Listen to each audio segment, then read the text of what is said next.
All right. I think that's working.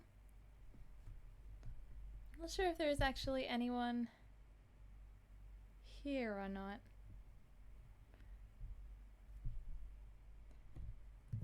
Gonna test the chat.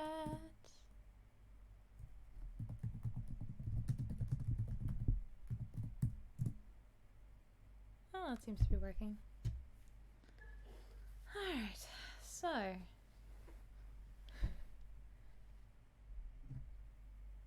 Ah, hello.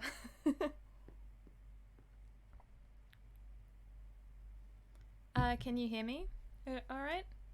Ah, yay. That's very nice. I can't actually tell if there's anyone in the room using the thing I have. I don't know why. It says 0 viewers. It's very strange. Ah. Alright. Well, I'm going to start reading The Picture of Dorian Gray. I thought I would dress up because it's The Picture of Dorian Gray. I will reveal to you though that in like proper COVID fashion, I am wearing shorts because it's too fucking hot right now to be wearing anything else. Cool. Alright, well, I've got the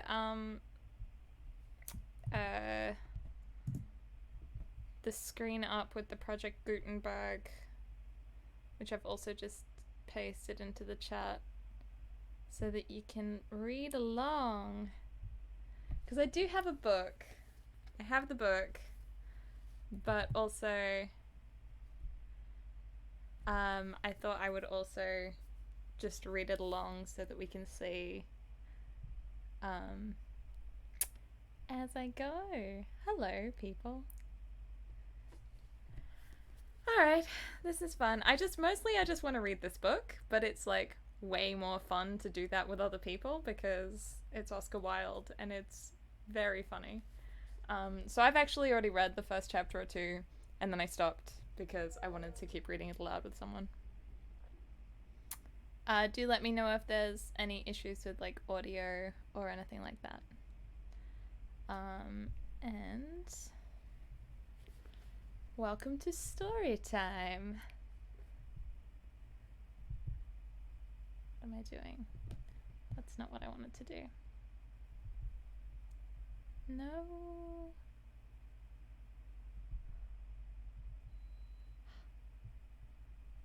No. So, The Picture of Dorian Gray by Oscar Wilde. Has anyone else read this book before, or is it other people also, like, is it also first time for other people? Anyway, I will start with the preface. Something else that I actually know. So I actually want to start with, because the edition I've got is like this the Penguin Classics version, and they have this whole introduction thing, which I originally skipped, but then I was reading at it. I was looking at it, and it's actually got some really interesting like context about the book, because like, so Oscar Wilde was gay and then was tried for being gay and went to prison for it and all of that. And the original publication of The Picture of Dorian Gray was like a shorter, less polished story that was also like much more explicit, apparently. So and it was like published in a magazine, and then the people with the magazine refused to stock it, and it was like this whole thing. So they had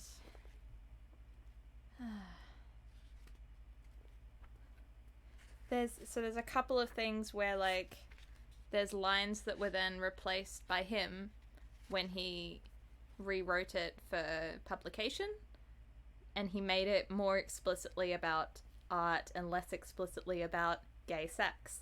So there's lines like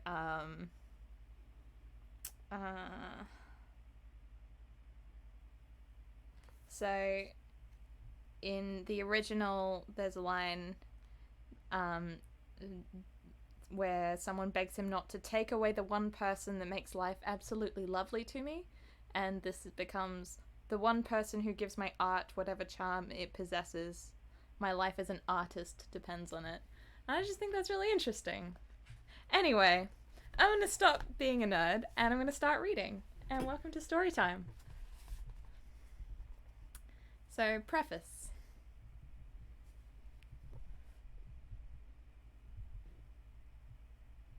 It's still working? Yes, good.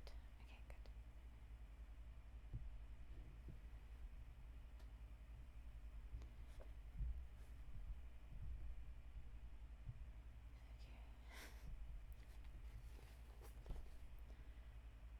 The artist is the creator of beautiful things.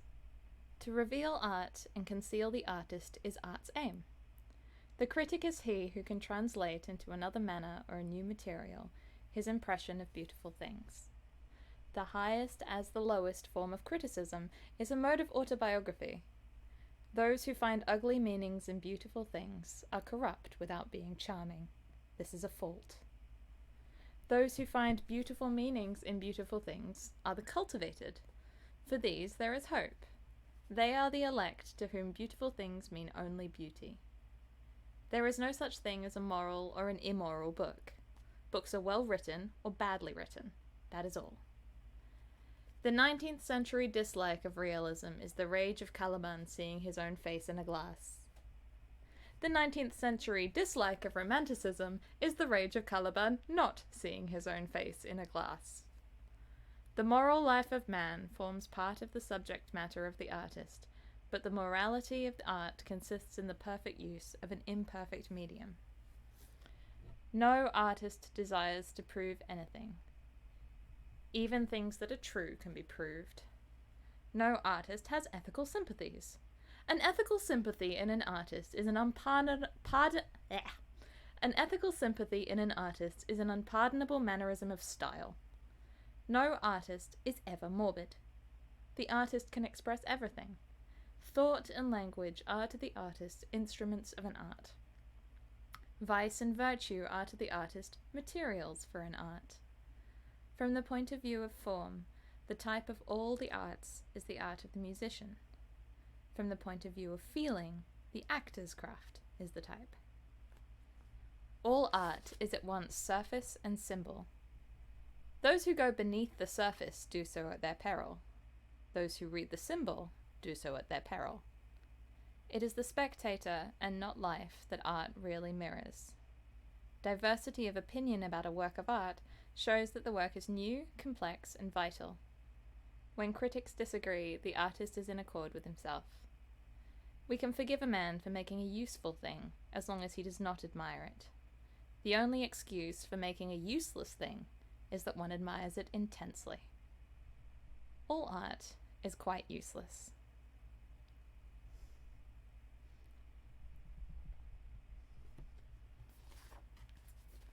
Chapter 1.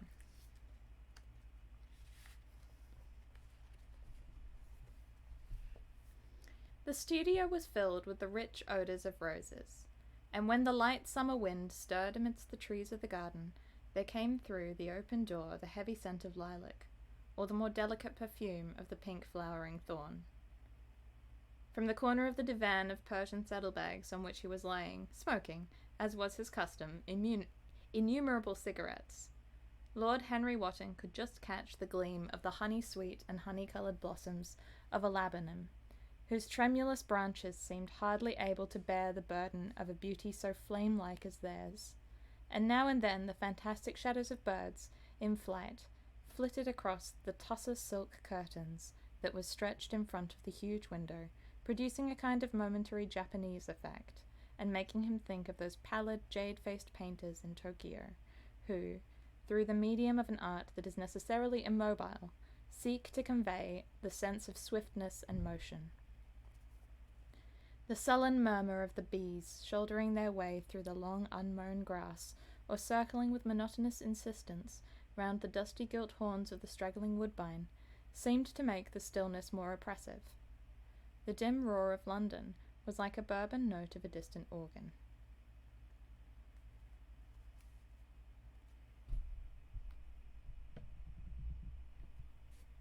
In the centre of the room, clapped to an upright easel, stood the full-length portrait of a young man of extraordinary personal beauty, and in front of it, some little distance away, was sitting the artist himself, Basil Hallward, whose sudden disappearance some years ago caused, at the time, such public excitement, and gave rise to so many strange conjectures. As the painter looked at the gracious and comely form he had so skilfully mirrored in his art, a smile of pleasure passed across his face, and seemed about to linger there. But he suddenly started up, and, closing his eyes, placed his fingers upon the lids, as though he sought to imprison within his brain some curious dream from which he feared he might awake. "It is your best work, Basil, the best thing you have ever done," said Lord Henry languidly. "You must certainly send it next year to the Grosvenor. The Academy is too large and too vulgar. Whenever I have gone there, there have been either so many people that I have not been able to see the pictures, which is dreadful, or so many pictures that I have not been able to see the people, which was worse. The Grosvenor is really the only place." "I don't think I shall send it anywhere," he answered, tossing his head back in an odd way that used to make his friends laugh at him at Oxford. "No, I won't send it anywhere." Lord Henry elevated his eyebrows and looked at him in amazement. Through the thin blue wreaths of smoke that curled up in such fanciful whirls from his heavy opium-tainted cigarette.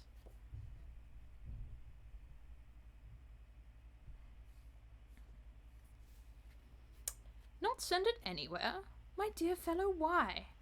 Have you any reason?" "What odd chaps you painters are. You do anything in the world to gain a reputation. As soon as you have one, you seem to want to throw it away. It is silly of you, for there is only one thing in the world worse than being talked about, and that is not being talked about. A portrait like this would set you far above all the young men in England, and make the old men quite jealous, if old men are ever capable of any emotion." "I know you will laugh at me," he replied, "but I really can't exhibit it. I have put too much of myself into it." Lord Henry stretched himself out on the divan and laughed. "Yes, I knew you would, but it is quite true all the same." "Oh, my bad. Hang on." "Yes, I knew you would, but it is quite true all the same." "Too much of yourself in it? Upon my word, Basil, I didn't know you were so vain. And I really can't see any resemblance between you, with your rugged, strong face, and your coal-black hair, and this young Adonis, who looks as if he was made out of ivory and rose leaves. Why, my dear Basil, he is a Narcissus, and you... Well, of course, you have an intellectual expression and all that. But beauty, real beauty, ends where an intellectual expression begins. Intellect is in itself a mode of exaggeration and destroys the harmony of any face. The moment one sits down to think, one becomes all nose or all forehead or something horrid. Look at the successful men in any of the learned professions. How perfectly hideous they are. Except, of course, in the church. But then in the church they don't think. A bishop keeps on saying at the age of 80 what he was told to say when he was a boy of 18, and as a natural consequence he always looks absolutely delightful. Your mysterious young friend, whose name you have never told me, but whose picture really fascinates me, never thinks. I feel quite sure of that. He is some brainless, beautiful creature, who should always be here in winter when we have no flowers to look at, and always here in summer when we want something to chill our intelligence. Don't flatter yourself, Basil. You are not in the least like him." "You don't understand me, Harry," answered the artist. "Of course I'm not like him. I know that perfectly well. Indeed, I should be sorry to look like him." "You shrug your shoulders. I am telling you the truth. There is a fatality, about all physical and intellectual distinction, the sort of fatality that seems to dog through history the faltering steps of kings. It is better not to be different from one's fellows. The ugly and the stupid have it the best in this world. They can sit at their ease and gape at the play. If they know nothing of victory, they are at least spared the knowledge of defeat. They live as we all should live, undisturbed, indifferent, and without disquiet. They neither bring ruin upon others nor ever receive it from alien hands. Your rank and wealth, Harry, my brains, such as they are, my art, whatever it may be worth, Dorian Gray's good looks. Oh, we shall all suffer terribly for what the gods have given us, suffer terribly. What a wanker. Dorian Gray. Is that his name? Asked Lord Henry, walking across the studio towards Basil Hallward. Yes, that is his name. I didn't intend to tell it to you. But why not? Oh, I can't explain. When I like people intensely, I never tell their names to anyone. It is like surrendering a part of them. I have grown to love secrecy. It seems to be the one thing that can make modern life mysterious or marvellous to us. The commonest thing is delightful if only one hides it. When I leave town now, I never tell any of my people where I am going. If I did, I would lose all my pleasure. It is a silly habit, I dare say, but somehow it seems to bring a great deal of romance into one's life. I suppose you think me awfully foolish about it. Not at all, answered Lord Henry, not at all, my dear Basil. You seem to forget that I am married, and the one charm of marriage is that it makes a life of deception absolutely necessary for both parties. I never know where my wife is, and my wife never knows what I am doing. When we meet, we do meet occasionally, when we dine out together or go down to the Duke's. We tell each other the most absurd stories with the most serious faces. My wife is very good at it, much better, in fact, than I am. She never gets confused over her dates, and I always do. But when she does find me out, she makes no row at all. I sometimes wish she would, but she merely laughs at me. I hate the way you talk about your married life, Harry, said Basil Hallward, strolling towards the door that led into the garden. I believe that you are really a very good husband, but that you are thoroughly ashamed of your own virtues. You are an extraordinary fellow. You never say a moral thing, and you never do a wrong thing. Your cynicism is simply a pose. Being natural is simply a pose, and the most irritating pose I know, cried Lord Henry, laughing, and the two young men went out into the garden together, and ensconced themselves on a long bamboo seat that stood in the shade of a tall laurel bush. The sunlight slipped over the polished leaves. In the grass, white daisies were tremulous. After a pause, Lord Henry pulled out his watch. I'm afraid I must be going, Basil, he murmured. And before I go, I insist on your answering a question I put to you some time ago. What is that? Said the painter, keeping his eyes fixed on the ground. You know quite well. I do not, Harry. Well, I will tell you what it is. I want you to explain to me why you won't exhibit Dorian Gray's picture. I want the real reason. I told you the real reason. No, you did not. You said it was because there was too much of yourself in it. Now, that is childish. Harry, said Basil, looking him straight in the face, every portrait that is painted with feeling is a portrait of the artist, not of the sitter. The sitter is merely an accident, the occasion. It is not he who is revealed by the painter. It is rather the painter who, on the coloured canvas, reveals himself. The reason I will not exhibit this picture is that I am afraid that I have shown in it the secret of my own soul. Lord Henry laughed. And what is that? He asked. I will tell you, said Hallward, but an expression of perplexity came over his face. I am all expectation, Basil, continued his companion, glancing at him. Oh, there is very little to tell, Harry, answered the painter, and I am afraid you will hardly understand it. Perhaps you will hardly believe it. Lord Henry smiled and, leaning down, plucked a pink-petalled daisy from the grass and examined it. I am quite sure I shall understand it, he replied, gazing intently at the little golden-white feathered disc. And as for believing things, I can believe anything, provided that it is quite incredible.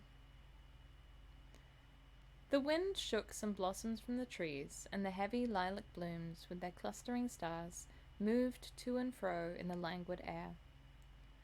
A grasshopper began to chirp by the wall, and like a blue thread, a long, thin dragonfly floated past on its brown gauze wings.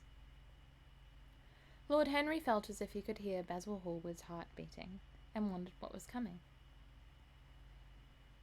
"The story is simply this," said the painter, after some time.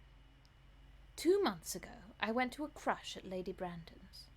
You know we poor artists have to show ourselves in society from time to time, just to remind the public that we are not savages.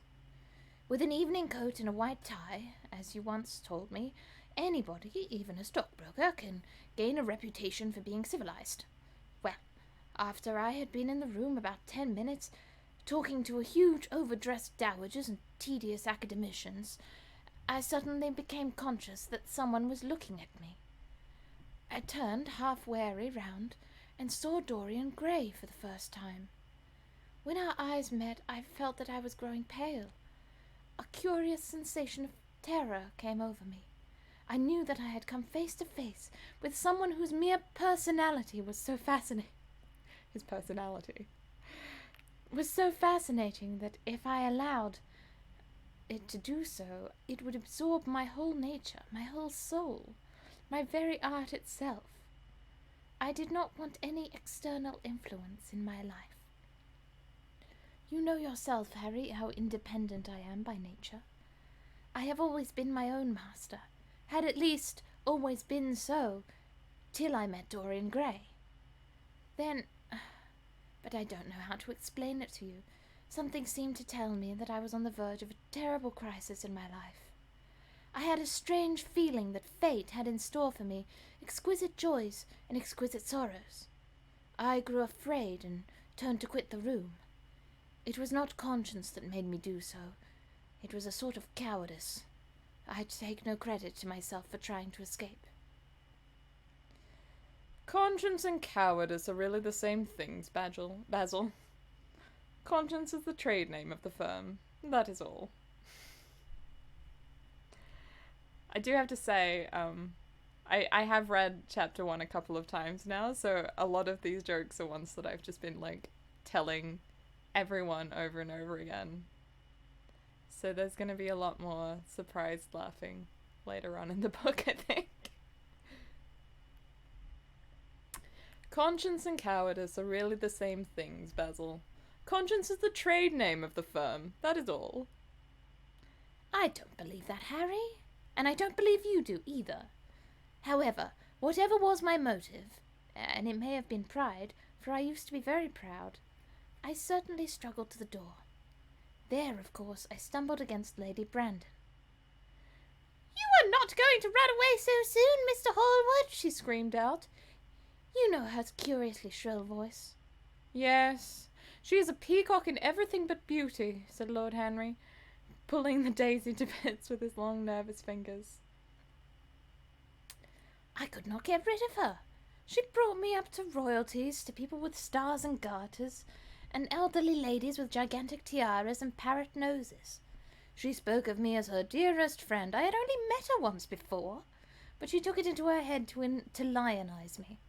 I believe some picture of mine had made a great success at the time, at least had been chatted about in the penny newspapers, which is the 19th century standard of immortality.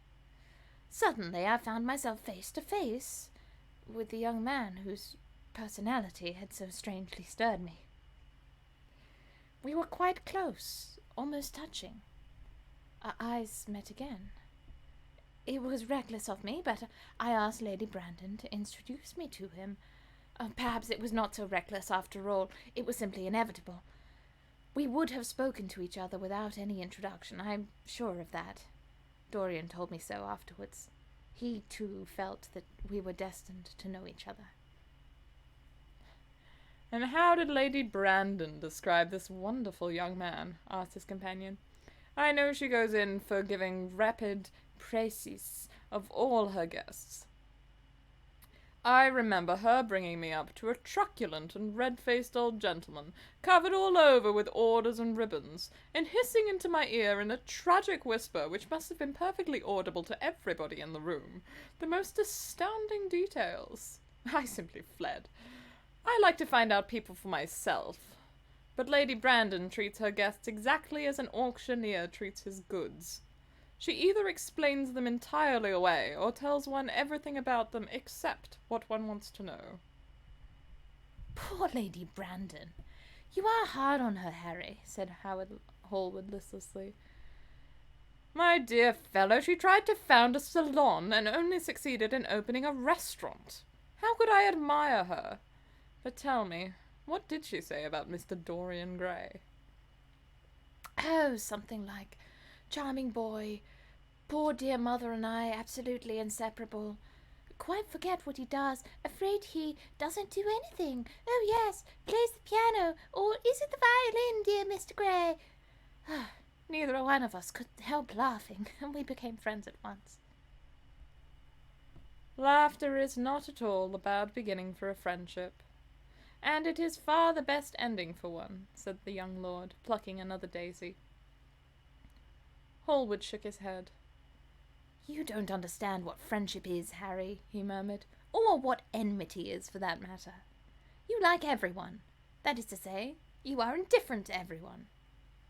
How horribly unjust of you, cried Lord Henry, tilting his hat back and looking up at the little clouds that, like ravelled skins of glossy white silk, were drifting across the hollowed turquoise of the summer sky. Yes, horribly unjust of you. I make a great difference between people. I choose my friends for their good looks, my acquaintances for their good character, and my enemies for their good intellects. A man cannot be too careful in the choice of his enemies. I have not got one who is a fool. They are all men of some intellectual power, and consequently they all appreciate me. Is that very vain of me? I think it is rather vain. I should think it was, Harry. But according to your category, I must be merely an acquaintance. My dear old Basil, you are much more than an acquaintance. And much less than a friend. A sort of brother, I suppose? Oh, brothers. I don't care for brothers. My elder brother won't die, and my younger brothers never seem to do anything else. Harry, exclaimed Hallward, frowning. My dear fellow, I am not quite serious. But I can't help detesting my relations. I suppose it comes from the fact that none of us can stand other people having the same faults as ourselves. I quite sympathize with the rage of the English democracy against what they call the vices of the upper orders. The masses feel that drunkenness, stupidity, and immorality should be their own special property, and that if any one of us makes an ass of himself, he is poaching on their preserves. When poor Southwark got into the divorce court, their indignation was quite magnificent. And yet I don't suppose that 10% of the proletariat live correctly. I love how much of a dick Lord Henry Wotton is. It's very entertaining. I don't agree with a single word that you have said. And what is more, Harry, I feel sure you don't either. Lord Henry stroked his pointed brown beard and tapped the toe of his patent leather boot with a tasselled ebony cane. How English you are, Basil! That is the second time you have made that observation. If one puts forward an idea to a true Englishman, always a rash thing to do, he never dreams of considering whether the idea is right or wrong. The only thing he considers of any importance is whether one believes it oneself. Now, the value of an idea has nothing whatsoever to do with the sincerity of the man who expresses it. Indeed, the probabilities are that the more insincere the man is, the more purely intellectual will the idea be. Sorry, hang on.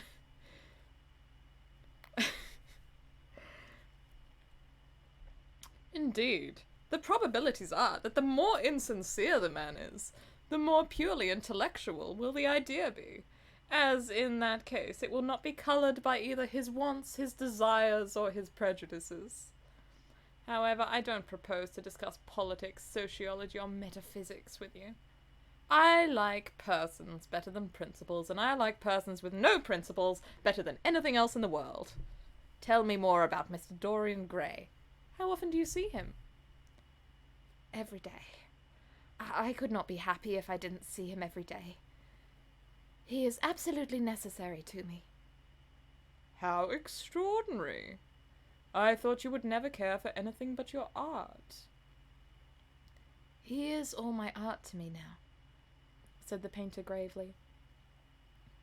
I sometimes think, Harry, that there are only two eras of any importance in the world's history. The first is the appearance of a new medium for art. The second is the appearance of a new personality for art also. What the invention of the oil painting was to the Venetians, the face of Antoninus and the face of Antinius was to the late Greek sculpture, and the face of Dorian Gray will some day be to me. It is not merely that I paint from him, draw from him, sketch from him. Of course I have done all that, but he is much more to me than a model or a sitter. I won't tell you that I am dissatisfied with what I have done of him, or that his beauty is such that art cannot express it. There is nothing that art cannot express, and I know that the work I have done since I met Dorian Gray is good work, is the best work of my life. But in some curious way, I wonder, will you understand me? His personality has suggested to me an entirely new manner in art, an entirely new mode of style. I see things differently. I think of them differently. I can now recreate life in a way that was hidden from me before. A dream of form in days of thought. Who is it that says that? I forget, but it is what Dorian Gray has been to me. The merely visible presence of this lad, for he seems to me little more than a lad, though he is really over 20. His merely visible presence. I wonder, can you realize all that means? Unconsciously, he defines for me the lines of a fresh school. A school that is to have in it all the passion of the romantic spirit, all the perfection of the spirit that is Greek, the harmony of soul and body.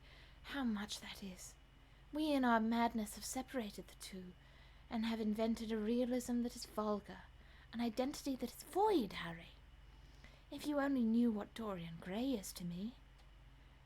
You remember that landscape of mine, for which Agnew offered me such a huge price, but which I would not part with. It is one of the best things I have ever done. And why is it so? Because while I was painting, Dorian Gray sat beside me. Some subtle influence passed from him to me, and for the first time in my life I saw in the plain woodland the wonder I had always looked for and always missed. Basil, this is extraordinary. I must see Dorian Gray.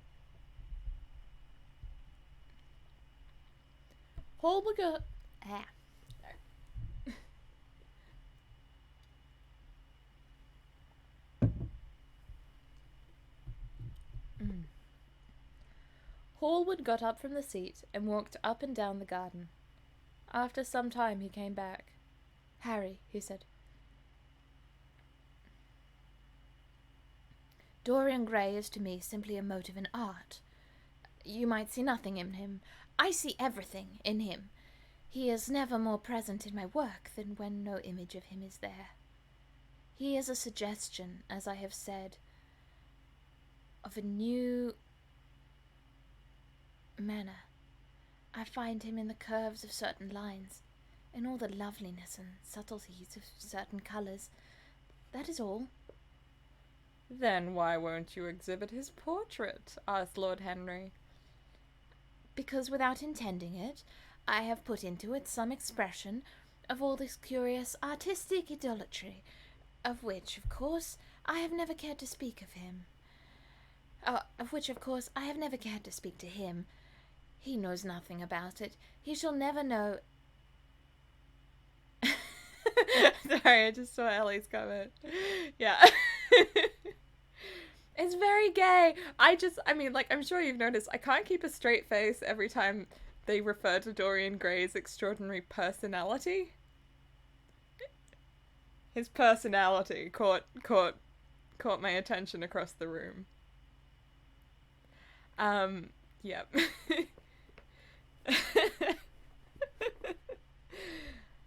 It's very gay. It's so gay. I love how gay it is. Anyway.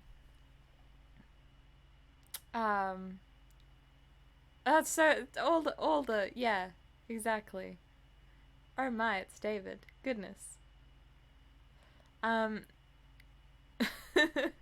It's so good, right? It's so very good. I'm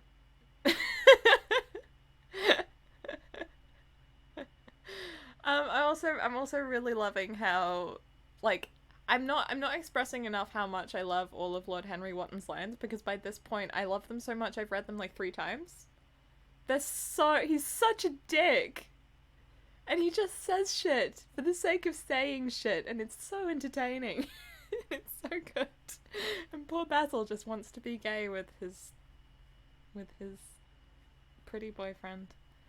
Alright, anyway.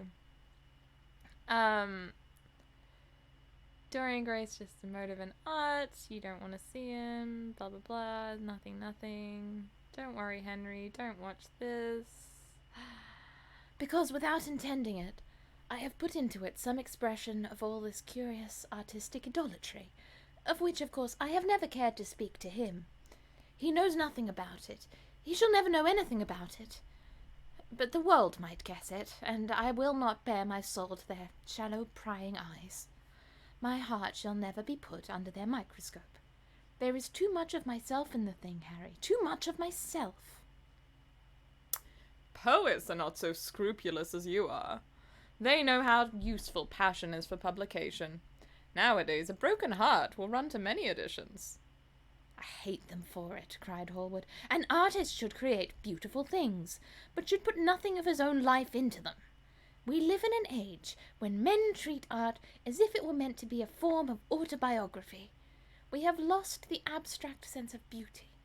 Some day I will show the world what it is, and for that reason the world shall never see my portrait of Dorian Gray. I think you are wrong, Basil, but I won't argue with you. It is only the intellectually lost who ever argue. Tell me, is Dorian Gray very fond of you? The painter considered for a few moments. He likes me, he answered after a pause. I know he likes me. Of course I flatter him dreadfully. I find a strange pleasure in saying things to him that I know I shall be sorry for having said. As a rule, he is charming to me, and we sit in the studio and talk of 1,000 things. Now and then, however, he is horribly thoughtless, and seems to take a real delight in giving me pain. Then I feel, Harry, that I have given away my whole soul to someone who treats it as if it were a flower to put in his coat, a bit of decoration to charm his vanity, an ornament for a summer's day. Days in summer, Basil, are apt to linger, murmured Lord Henry. Perhaps you will tire sooner than he will.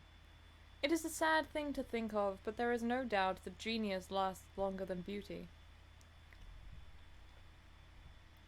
That accounts for the fact that we all take such pains to over-educate ourselves. In the wild struggle for existence, we want to have something that endures, so we fill our minds with rubbish and facts and the silly hope of keeping our place. The thoroughly well-informed man, that is the modern ideal. And the mind of the thoroughly well-informed man is a dreadful thing. It is like a bric-a-brac shop, all monsters and dust, with everything priced above its proper value. I think you will tire first, all the same. Some day you will look at your friend, and he will seem to you to be a little out of drawing. A little out of drawing, or you won't like his tone of colour, or something. You will bitterly reproach him in your own heart, and seriously think that he has behaved very badly to you. The next time he calls, you will be perfectly cold and indifferent. It will be a great pity, for it will alter you. What you have told me is quite a romance of art, one might call it. And the worst of having a romance of any kind is that it leaves one so unromantic. Harry, don't talk like that. As long as I live, the person... I'm fine. As long as I live, the personality of Dorian Gray will dominate me. You can't feel what I feel. You change too often. Ah, my dear Basil, that is exactly why I can feel it. Those who are faithful know only the trivial side of love. It is the faithless who know love's tragedies. And Lord Henry struck a light on a dainty silver case and began to smoke a cigarette with a self-conscious and satisfied air, as if he had summed up the world in a phrase. There was a rustle of chirruping sparrows in the green lacquer leaves of the ivy, and the blue cloud shadows chased themselves across the grass like swallows. How pleasant it was in the garden, and how delightful other people's emotions were. Much more delightful than their ideas, it seemed to him. One's own soul and the passions of one's friends, those were the fascinating things in life. He pictured to himself with silent amusement the tedious luncheon that he had missed by staying so long with Basil Hallward. Had he gone to his aunt's, he would have been sure to have met Lord Goodbody there.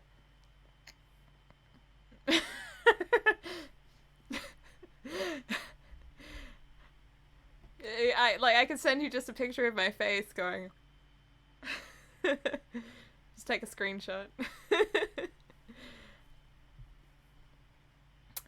Had he gone to his aunt's, he would have been sure to have met Lord Goodbody there, and the whole conversation would have been about the feeding of the poor, and the necessity for model lodging houses.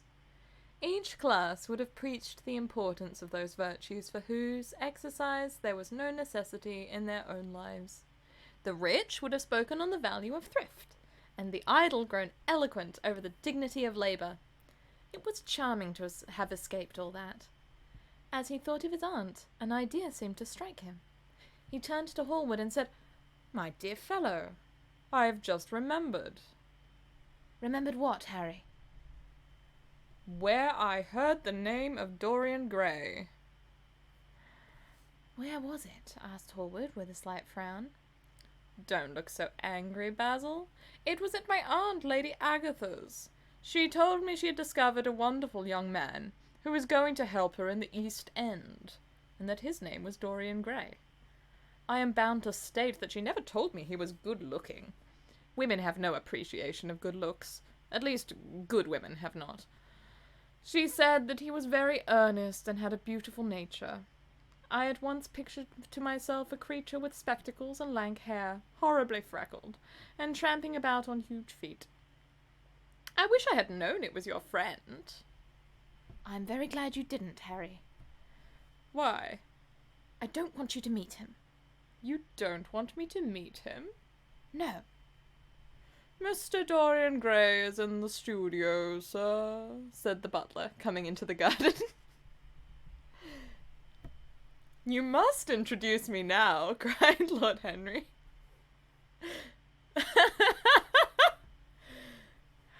Huge feat indeed, I think.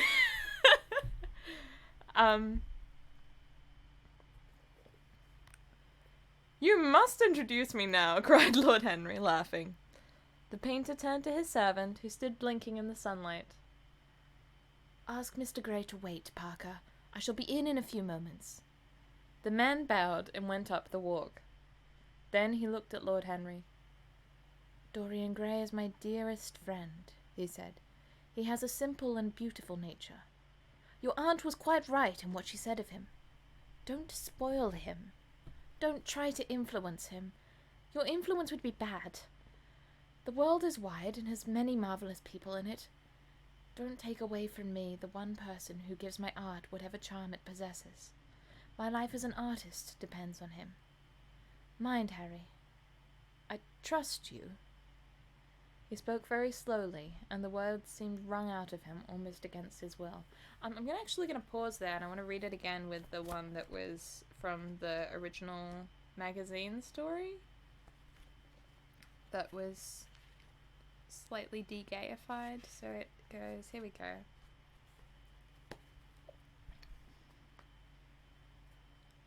Don't spoil him. Don't try to influence him. Your influence would be bad. The world is wide and has many marvelous people in it. Don't take away from me the one person don't take away the one person that makes my life absolutely lovely to me. Mind, Harry. I trust you. He spoke very slowly, and the words seemed wrung out of him almost against his will. What nonsense you talk, said Lord Henry, smiling, and taking Hallward by the arm, he almost led him into the house. Ooh, and that was chapter 1. I'm going to take a little break just because it is, like, incredibly warm in this room, and I just need a second. Just need a second where there's some air conditioning. And then I definitely want to keep reading and read chapter 2. I think I've read up to chapter 3 or something like that. Aw, thank you for listening. It's much more fun with people. Who is EJ? I don't know people. If you wanna tell your name, 'cause I'm sure you're a person that I know. 'Cause that's the only people here today. Ooh, ooh.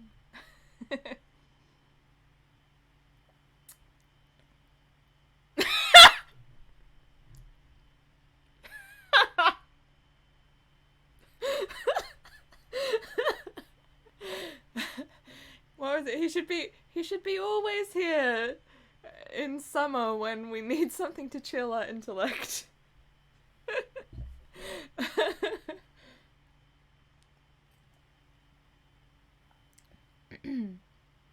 Oh, wait, no, I think I did look at your picture on Twitch. It's, hey, long time no see. I remember now. Oh. I'm definitely going to keep reading chapter 2. I just need a little break. I'll be back in 5. Back in 5. I'm going to try this be right back screen. Is that working? Is it be right backed? I hope it's be right backed. If not, you can just look at the empty everything.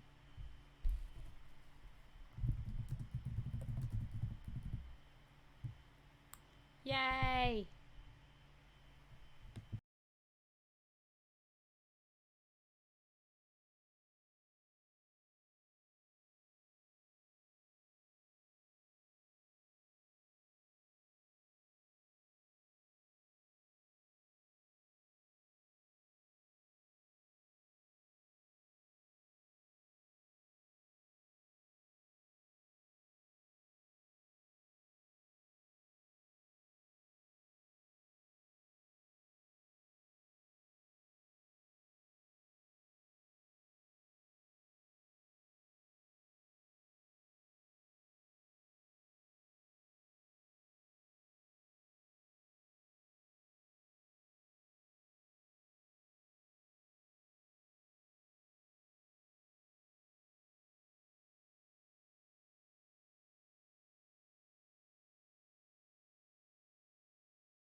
Yeah.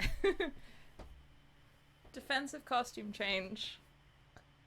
And I've also got lemonade in a wine glass.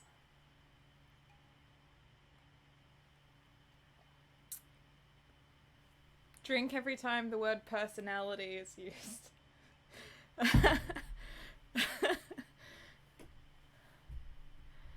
I know.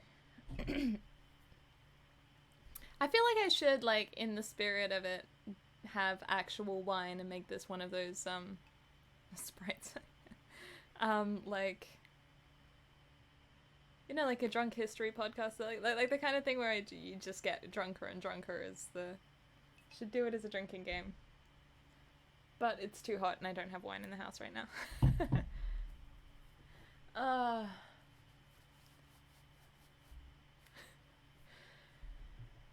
Are people ready for chapter 2? Why not?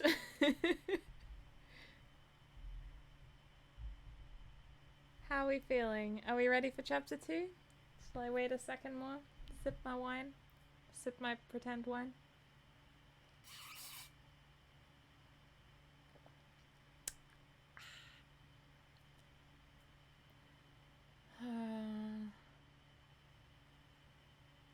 Yay. Also, is there anything, like, that I should know about, like, sound quality or anything like that? Like, is it hard to hear when I'm saying things in particular accents, or anything like that, or, you know, if any of the voices, like, the voices are really fun, but if you can't actually hear the words, then that's an issue. So, yeah, let me know in chat or anything, and feel free to just, like, chat along, it's fun. Pretend we're in the room together and we're all laughing at the thirstiness of Oscar Wilde and his characters. And the wittiness. Alright. How are we going? Like that. Yeah. No! There. Yes. Thank you. Also, okay, so one of my favorite moments was that one at the end of chapter 1 where he's like, I'm very glad you didn't, Harry. Why? I don't want you to meet him. You don't want me to meet him? No. Mr. Groin. Like, it's like a comedy sketch. I love it. Like, the comedic timing. I really want to read Oscar Wilde's plays next as well. Like, the importance of being earnest and stuff. I've heard they're good. And all signs point to them being very good. Alright. I also have water. Stay hydrated.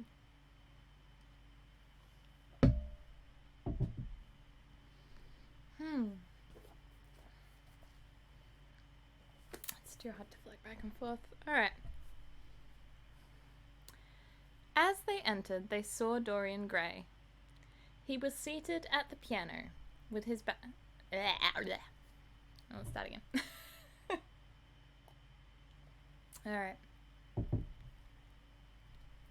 Chapter 2.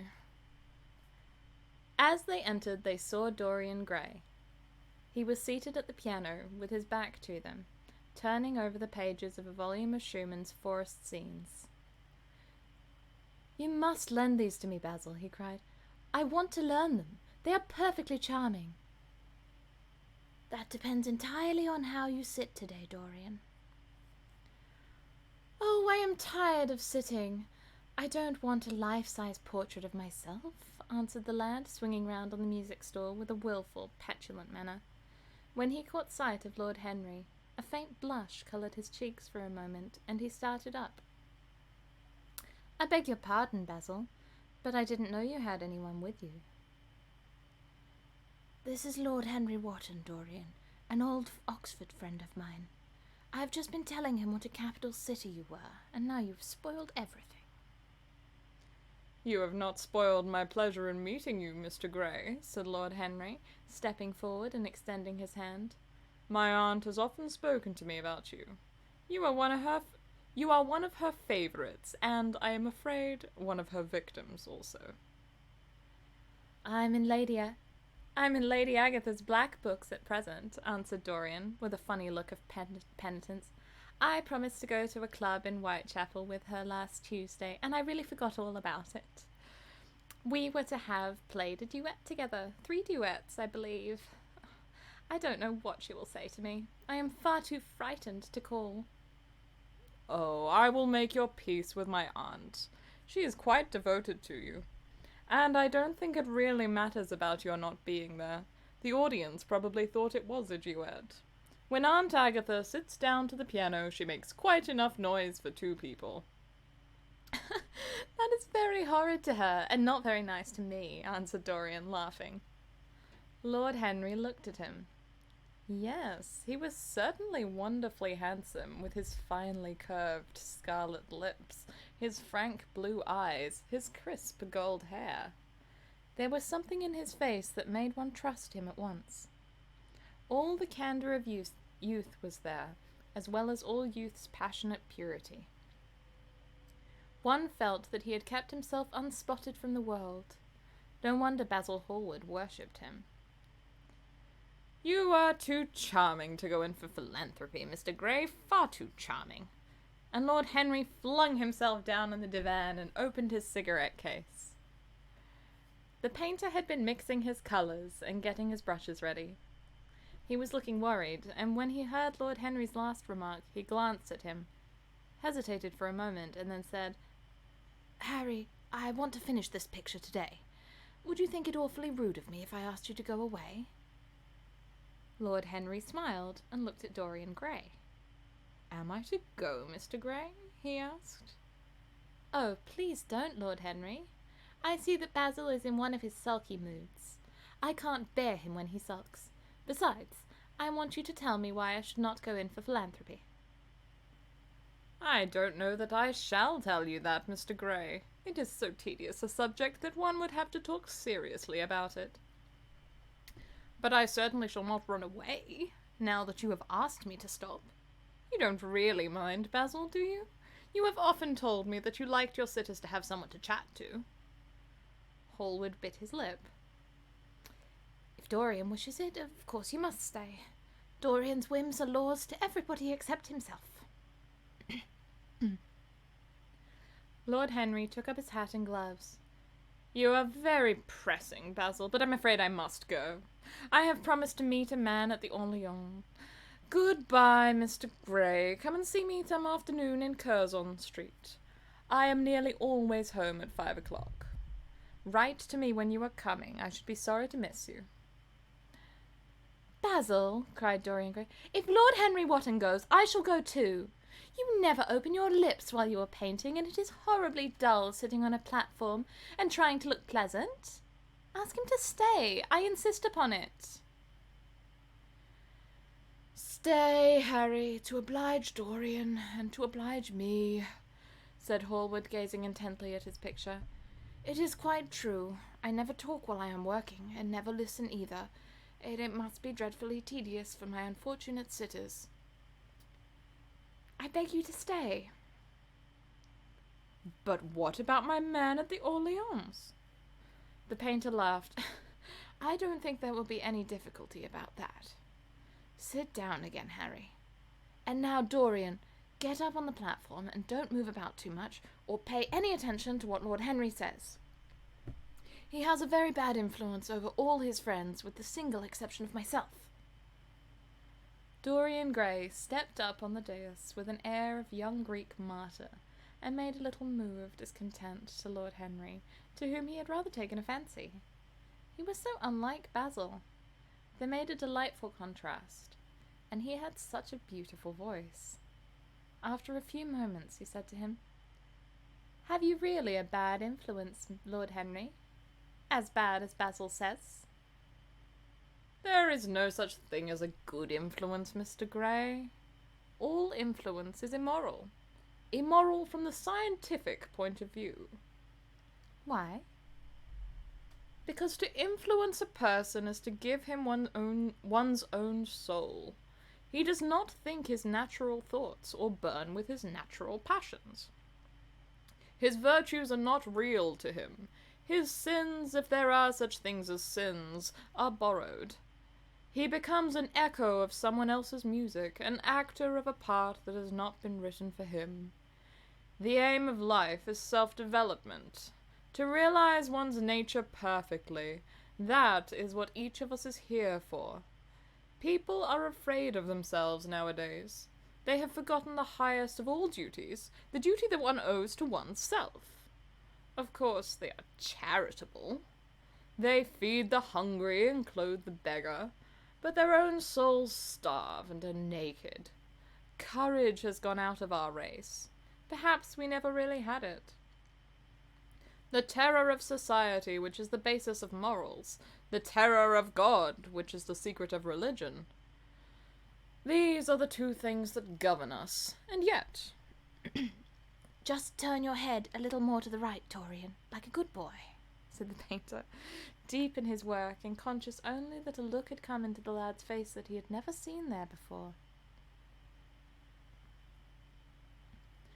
And yet, continued Lord Henry in his low, musical voice, and with that graceful wave of the hand that was always so characteristic of him, and that he had even in his Eton days, I believe that if one man were to live out his life fully and completely, were to give form to every feeling, expression to every thought, reality to every dream, I believe that the world would gain such a fresh impulse of joy that we would forget all the melodies of medievalism and return to the Hellenic ideal, to something finer, richer than the Hellenic ideal, it may be.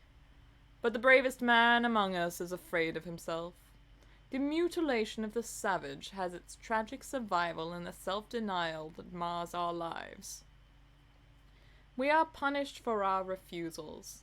Every impulse that we strive to strangle broods in the mind. We are punished for our refusals. Every impulse that we strive to strangle broods in the mind and poisons us.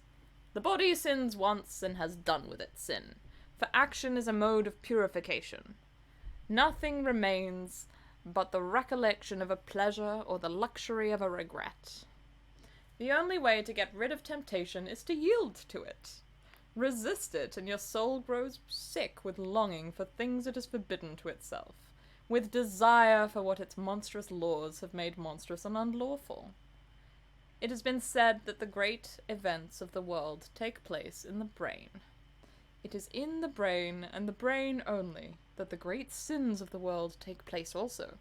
You, Mr. Gray, you yourself, with your rose-red youth and your rose-white boyhood, you have had passions that have made you afraid, thoughts that have filled you with terror, daydreams and sleeping dreams whose mere memory might stain your cheeks with shame. Stop, faltered Dorian Gray. Stop, you bewilder me. I don't know what to say. There is some answer to you, but I cannot find it. Don't speak. Let me think, or rather, let me try not to think.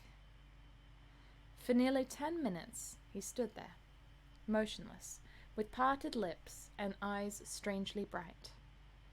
He was dimly conscious that entirely fresh influences were at work within him, yet they seemed to him to have come really from himself.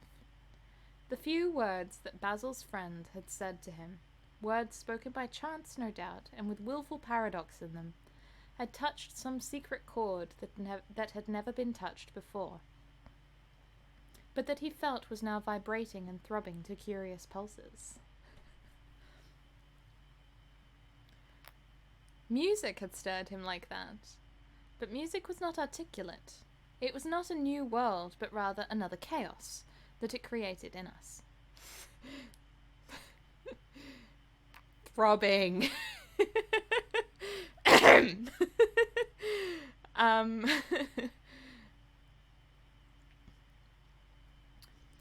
Music had stirred him like that. Music had troubled him many times. But music was not articulate. It was not a new world, but rather another chaos that it created in us. Words, mere words! How terrible they were! How clear and vivid and cruel! One could not escape from them. and yet what a subtle magic there was in them. They seemed to be able to give a plastic form to formless things, and to have a music of their own as sweet as the viol or of the lute. Mere words. Was there anything so real as words? Yes, there had been things in his boyhood that he had not understood. He understood them now. Life suddenly became fiery coloured to him. It seemed to him that he had been walking in fire. Why had he not known it? With his subtle smile, Lord Henry watched him. He knew the precise psychological moment when to say nothing. He felt intensely interested. He was amazed at the sudden impression that his words had produced, and remembering a book that he had read when he was 16, a book which had revealed to him much that he had not known before, he wondered whether Dorian Gray was passing through a similar experience. He had merely shot an arrow into the air. Had it hit the mark? How fascinating the lad was. Aside, grooming. The chapter. Although I do think that Basil Hallward and Henry Wotton are only they very much seem to me late 20s, and Dorian Gray early 20s. So, yeah.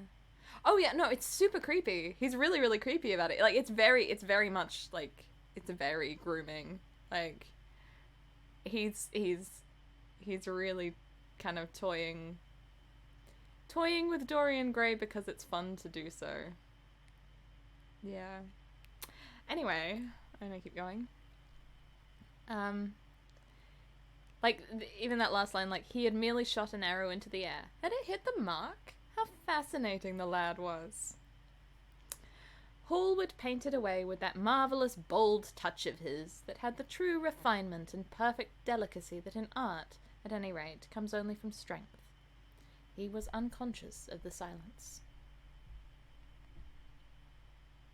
"Basil, I am tired of standing," cried Dorian Gray suddenly. "I must go out and sit in the garden. The air is stifling here." "My dear fellow, I'm so sorry. When I am painting, I can't think of anything else. But you never sat better. You were perfectly still. And I have caught the effect I wanted. The half-parted lips and the bright look in the eyes. I don't know what Harry has been saying to you, but he has certainly made you have the most wonderful expression. I suppose he has been paying you compliments. You mustn't believe a word he says."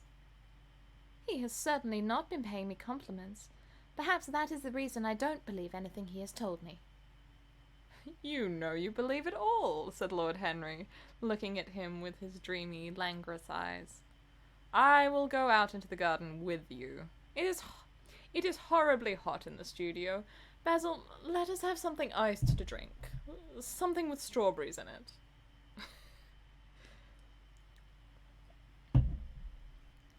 "Certainly, Harry.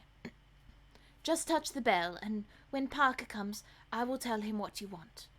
I have got to work up this background, so I will join you later on. Don't keep Dorian too long. I have never been in better form for painting than I am today. This is going to be my masterpiece. It is my masterpiece, as it stands."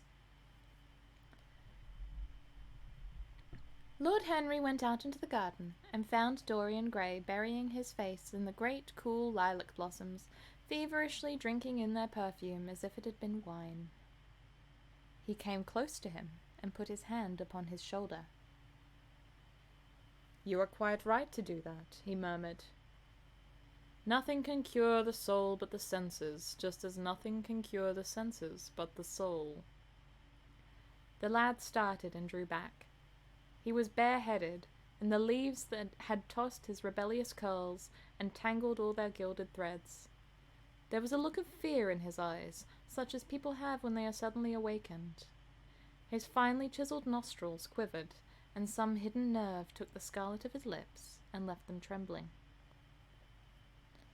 "Yes," continued Lord Henry, "that is one of the great secrets of life. to cure the soul by means of the senses, and the senses by means of the soul. You are a wonderful creation. You know more than you think you know, just as you know less than you want to know. Dorian Gray frowned and turned his head away. He could not help liking the tall, graceful young man who was standing by him. His romantic, olive-colored face and worn expression interested him. There was something in his low, languid voice that was absolutely fascinating. His cool, white, flower-like hands, even, had a curious charm. They moved as he spoke like music, and seemed to have a language of their own. But he felt afraid of him, and ashamed of being afraid. Why had it been left for a stranger to reveal him to himself? He had known Basil Hallward for months, but the friendship between them had never altered him. Suddenly there had come across one's life. Suddenly there had come someone across his life who seemed to have disclosed to him life's mysteries. And yet, what was there to be afraid of? He was not a schoolboy or a girl. It was absurd to be frightened. "Let us go and sit in the shade," said Lord Henry. "Parker has brought out the drinks, and if you stay any longer in this glare you will be quite spoiled, and Basil will never paint you again. You really must not allow yourself to become sunburned. It would be unbecoming." "What can it matter?" cried Dorian Gray, laughing, as he sat down on the seat at the end of the garden. "It should matter everything to you, Mr. Gray." "Why?" "Because you have the most marvelous youth, and youth is the one thing worth having." "I don't feel that, Lord Henry."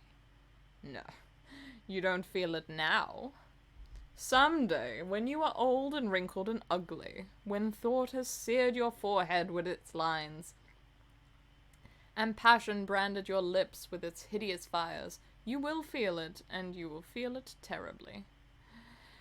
Now, wherever you go, you charm the world. Will it always be so? You have a wonderfully beautiful face, Mr. Gray. Don't frown. You have. And beauty is a form of genius, is higher, indeed, than genius, as it needs no explanation. It is of the great facts of the world, like sunlight or springtime, or the reflection in dark waters of that silver shell we call the moon. It cannot be questioned. It has its divine right of sovereignty. It makes princes of those who have it. You smile? Ah, when you have lost it, you won't smile. People say sometimes that beauty is only superficial. That may be so, but at least it is not so superficial as thought is. To me, beauty is the wonder of wonders. It is only shallow people who do not judge by appearances. Sorry. It is only shallow people who do not judge by appearances. The true mystery of the world is the visible, not the invisible.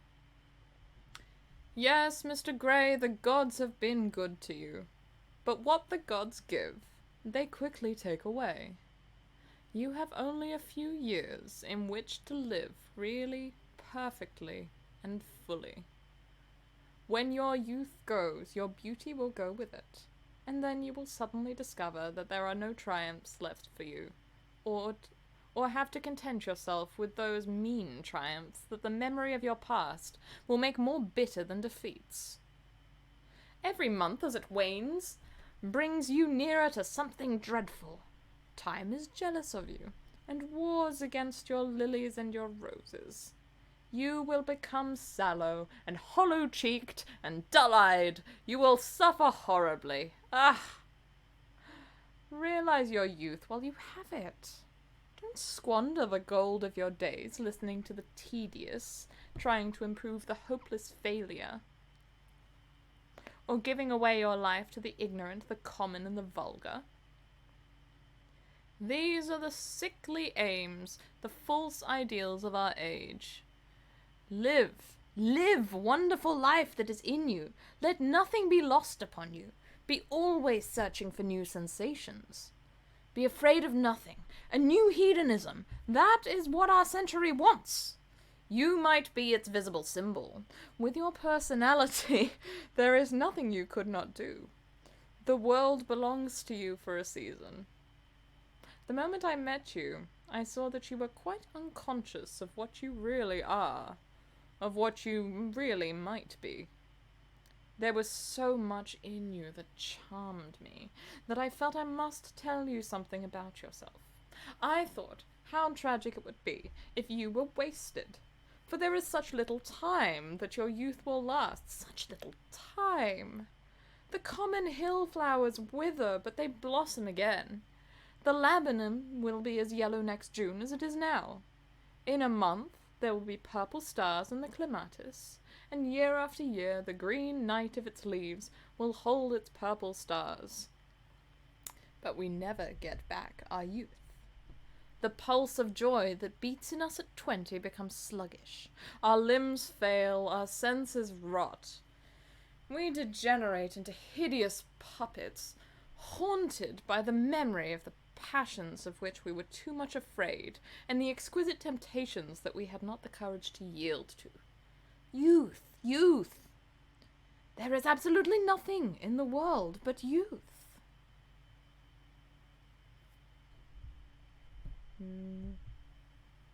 Yes, he really is.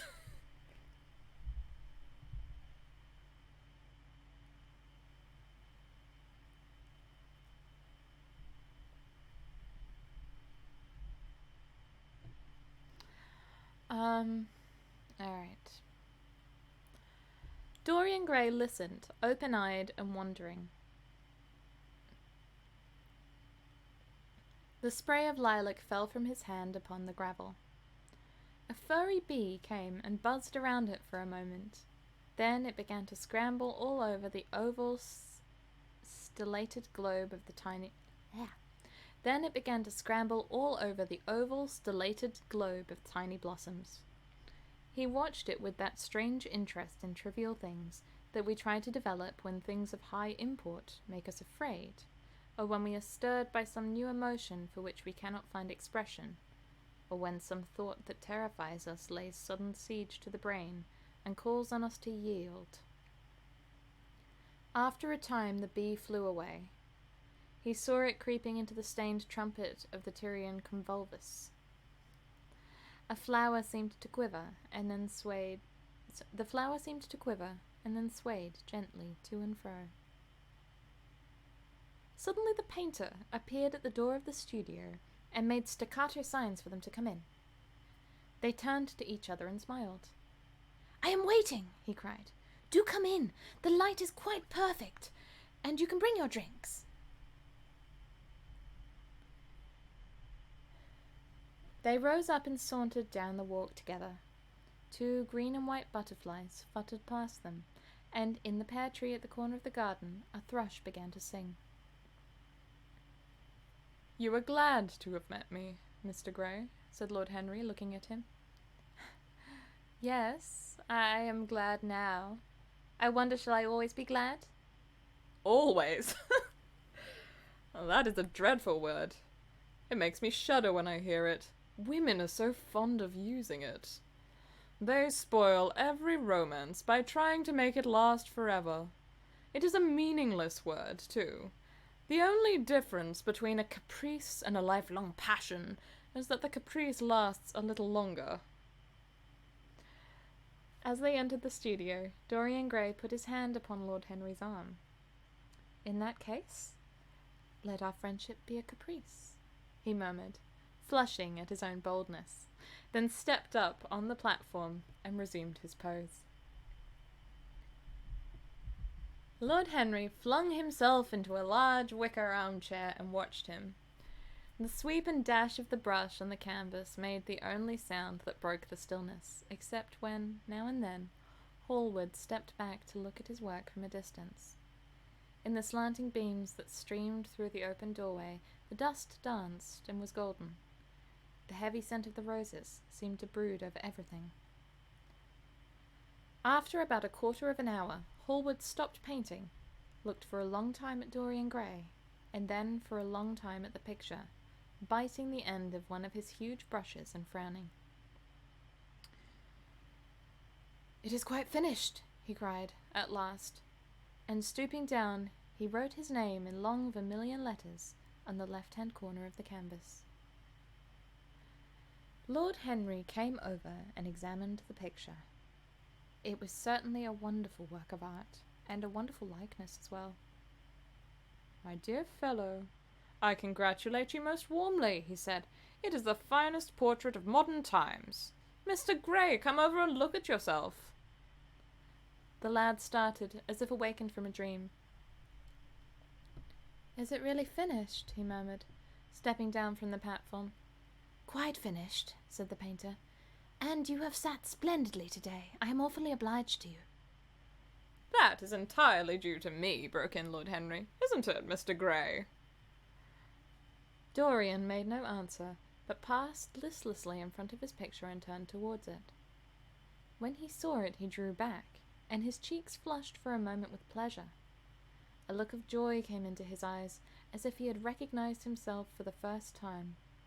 He stood there motionless and in wonder, dimly conscious that Hallward was speaking to him, but not catching the meaning of his words. The sense of his own beauty came to him like a revelation. He had never felt it before. Basil Hallward's compliments had seemed to him to be merely the charming exaggeration of friendship. He had listened to them, laughed at them, forgotten them. They had not influenced his nature. Then had come Lord Henry Wotton, with his strange panegyric? Don't know how to pronounce that one. Then came Lord Henry Wotton, with his strange panegyric on youth, his terrible warning of its brevity. That had stirred him at the time, and now, as he stood gazing at the shadow of his own loveliness, the full reality of the description flashed across him. Yes, there would be a day when his face would be wrinkled and weazen, his eyes dim and colourless, the grace of his figure broken and deformed. The scarlet would pass away from his lips and the gold steal from his hair. The life that was to make his soul would mar his body. He would become dreadful, hideous, and uncouth. As he thought of it, a sharp pang of pain struck through him like a knife, and made each delicate fibre of his nature quiver. His eyes deepened into amethyst, and across them came a mist of tears. He felt as if a hand of ice had been laid upon his heart. "Don't you like it?" cried Hallward at last, stung a little by the lad's silence, not understanding what it meant. "Of course he likes it," said Lord Henry. "Who wouldn't like it? It is one of the greatest things in modern art. I will give you anything you like for it. I must have it." "It is not my property, Harry." "Whose property is it?" "Dorian's, of course," answered the painter. "He is a very lucky fellow." "How sad it is," murmured Dorian Gray, with his eyes still fixed upon his own portrait. "How sad it is. I shall grow old and horrible and dreadful, but this picture will remain always young. It will never be older than this particular day of June. If it were only the other way round, if it were I who was always to be young, and the picture that was to grow old, for that, I would give everything. Yes, there is nothing in the whole world that I would not give. I would give my soul for that." "You would hardly care for such an arrangement, Basil," cried Lord Henry, laughing. "It would be rather hard lines on your work." "I should object very strongly, Harry," said Hallward. Dorian Gray turned and looked at him. "I believe you would, Basil. You like your art better than your friends. I am no more to you than a green bronze figure. Hardly as much, I dare say." The painter stared in amazement. It was so unlike Dorian to speak like that. What had happened? He seemed quite angry. His face was flushed and his cheeks burning. "Yes," he continued, "I am less to you than your ivory Hermes or your silver fawn. You will like them always. How long will you like me? Till I have my first wrinkle, I suppose. I know now that when one loses one's good looks, whatever they may be, one loses everything. Your picture has taught me that. Lord Henry Wotton is perfectly right. Youth is the only thing worth having. When I find that I am growing old, I shall kill myself." Hallward turned pale and caught his hand. "Dorian, Dorian," he cried. "Don't talk like that. I have never had such a friend as you. I shall never have such another. You are not jealous of material things, are you? You who are finer than any of them." "I am jealous of everything whose beauty does not die. I am jealous of the portrait you have painted of me. Why should it keep what I must lose? Every moment that passes takes something from me and gives something to it. If only it were the other way. If the picture could change and I could be always what I am now. Why did you paint it? It will mock me some day. Mock me horribly." The hot tears welled into his eyes. He tore his hand away, and flinging himself on the divan, he buried his face in the cushions as though he was praying. "This is your doing, Harry." "This is your doing, Harry," said the painter bitterly. I mean, he's not wrong. He's really like, fucking Harry. This is exactly what I didn't want.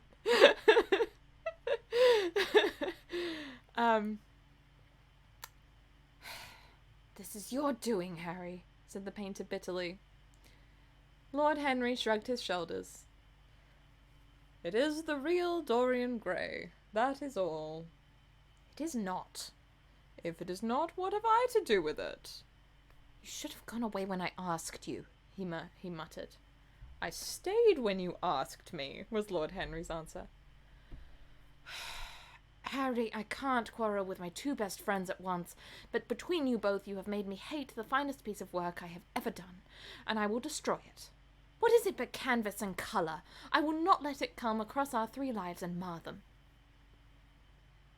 Dorian Gray lifted his golden head from the pillow, and with pallid face and tear-stained eyes, looked at him as he walked over to the deal painting table that was set beneath the high-curtained window. What was he doing there? His fingers were straying about amongst the litter of tin tubes and dry brushes, seeking for something. Yes, it was for the long palette knife, with its thin blade of lithe steel. He had found it at last.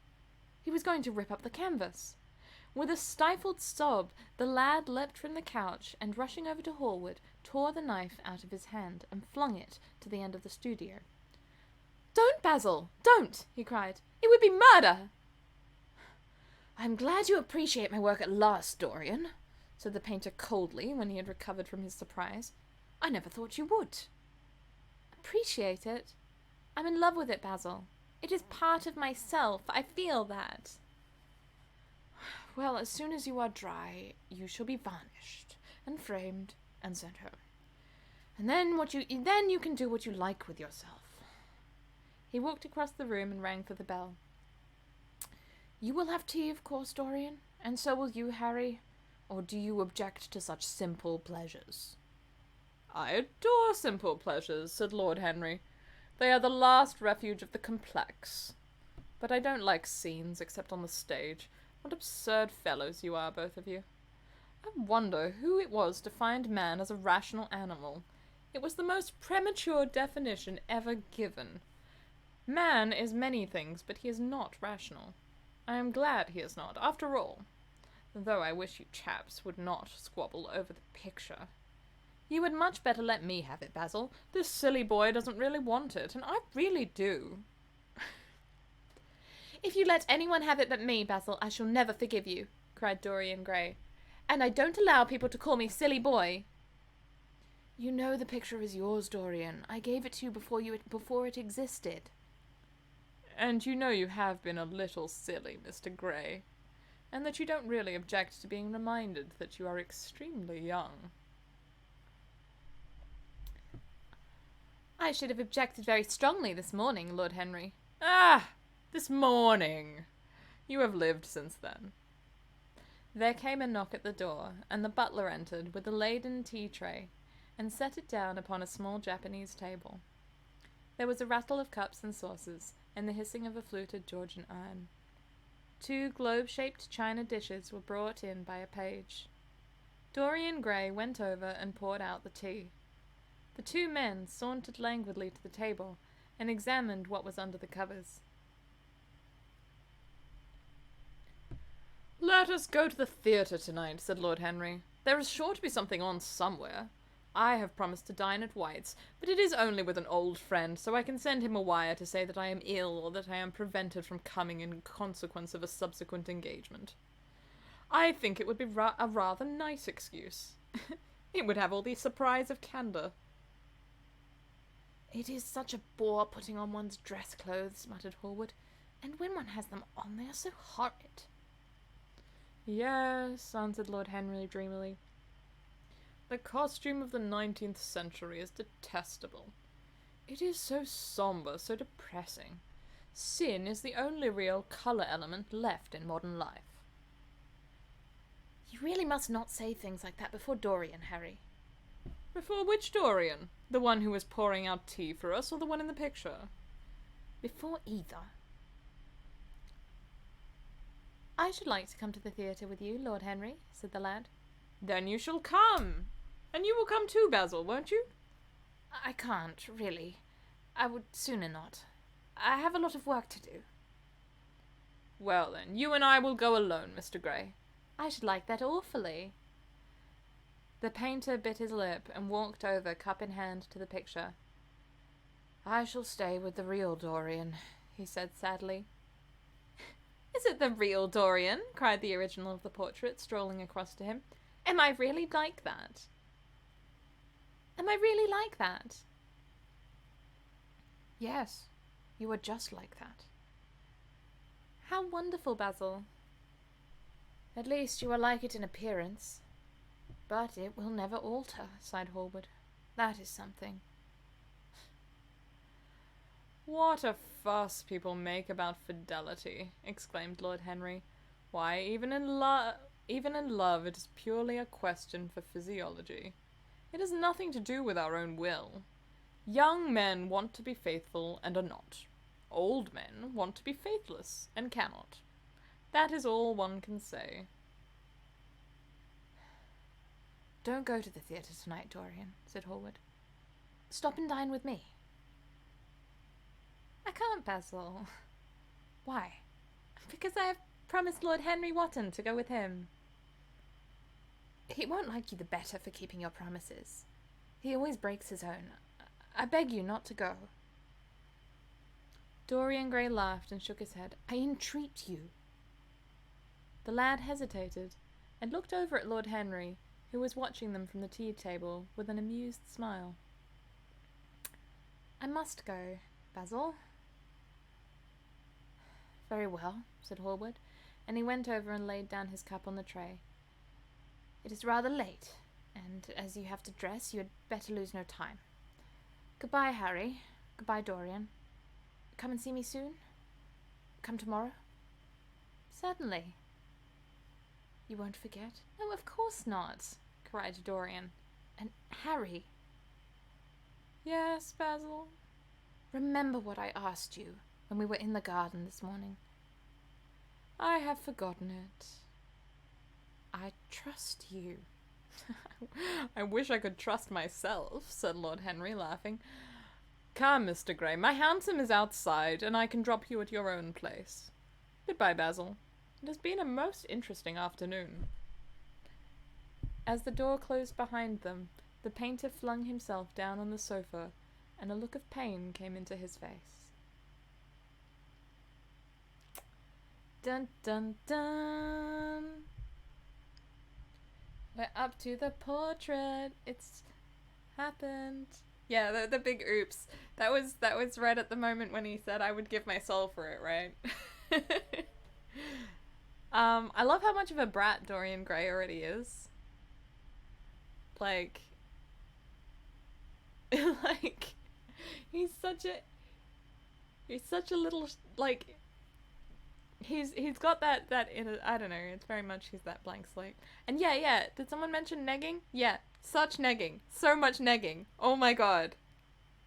Henry Wotton, constantly the best and the worst. I still want to keep going if other people are up for it, and I'm also going to upload the videos afterwards so that it's just around. But I need another break to air out the room again because it gets stuffy. So He's a little creature. Yeah, he is. Yeah, but I'm having a lot of fun, so I'm gonna keep going. People can do what they want, but I'm gonna be right back up, and I'll get back to it in 5 minutes. All right, let's go again. Be right backing. Woo!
Hello.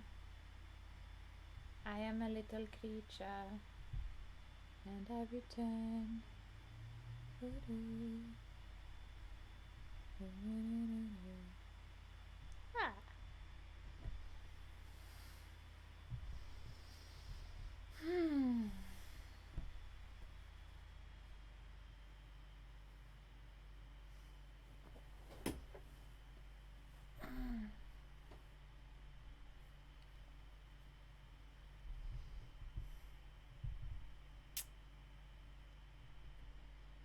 Ah.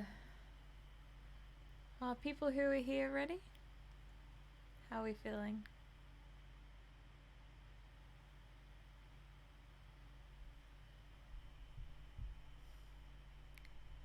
Yes. Yes.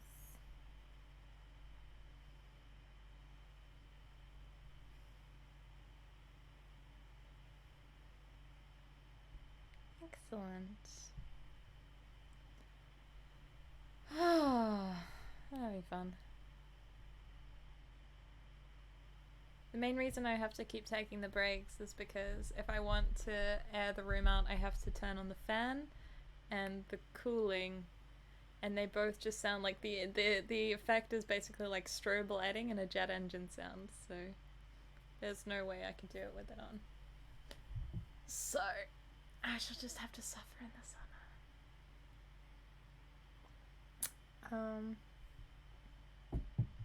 Excellent. I can feel it already. It's only been like 2 minutes. I'm like, oh god. Yes. Alright. Let's go. Chapter 3. Yeah, the fan, when it's really bright, because it goes right over the light. I can show you for a couple of minutes. Hang on.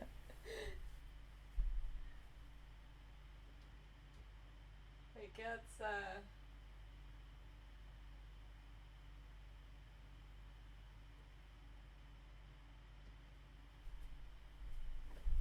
like I can do some ambient like lighting effects.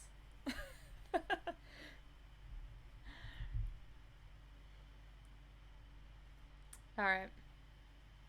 While I wait for that to slow down and stop. Let's go.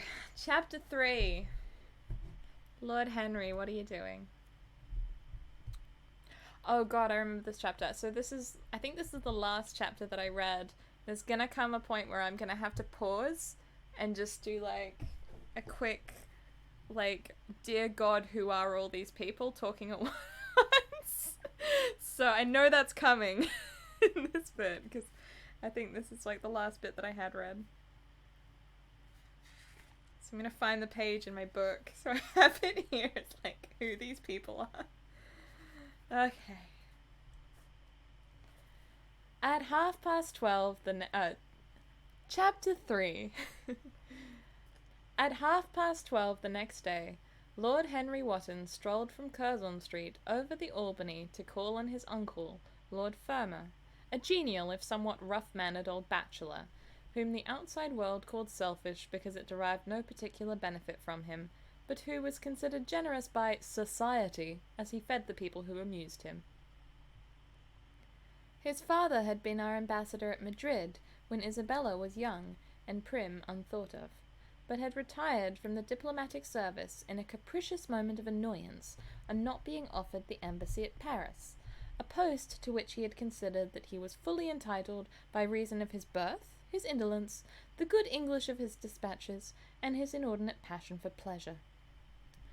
The son, who had been his father's secretary, had resigned along with his chief, and somewhat foolishly as was thought at the time, and on succeeding some months later, had set himself to the serious study of the great aristocratic art of doing absolutely nothing. He had 2 large townhouses, but preferred to live in chambers, as it was less trouble, and took most of his meals at his club. He paid some attention to the management of his collieries in the Midland counties, excusing himself from this taint of industry on the ground that the one advantage of having coal was that it enabled a gentleman to afford the decency of burning wood in his own hearth.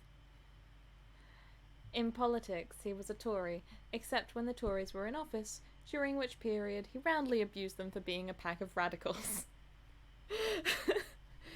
He was a hero to his valet, who bullied him, and a terror to most of his relations, whom he bullied in turn. Only England could have produced him, and he always said that the country was going to the dogs. Wait, hang on. Only England could have produced him, and he always said that the country was going to the dogs. His principles were out of date, but there was a good deal to be said for his prejudices. When Lord Henry entered the room, he found his uncle sitting in a rough shooting coat, smoking a cheroot, and grumbling over the Times. "Well, Harry," said the old gentleman, "what brings you out so early? I thought you dandies never got up till 2 and were not visible till 5. Pure family affection, I assure you, Uncle George. I want to get something out of you. Money, I suppose, said Lord Fermor, making a wry face. Well, sit down and tell me all about it. Young people nowadays imagine that money is everything.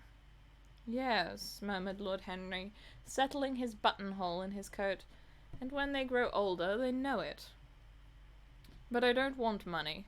It is only people who pay their bills who want that, Uncle George, and I never pay mine. Credit is the capital of a younger son, and one lives charmingly upon it. Besides, I always deal with Dartmoor's tradesmen, and consequently they never bother me. What I want is information. Not useful information, of course. Useless information. Well, I can tell you anything that is in an English blue book, Harry, although those fellows nowadays write a lot of nonsense. When I was in the diplomatic, things were much better. But I hear they let them in now by examination. What can you expect? Examinations, sir, a pure humbug from beginning to end. If a man is a gentleman, he knows quite enough, and if he is not a gentleman, whatever he knows is bad for him. Mr. Dorian Gray does not belong to blue books, Uncle George, said Lord Henry languidly. Actually, I want to pause there because I remember looking this up. There's a note in here about what a blue book is. So it is, hang on, let me find it because it's quite good.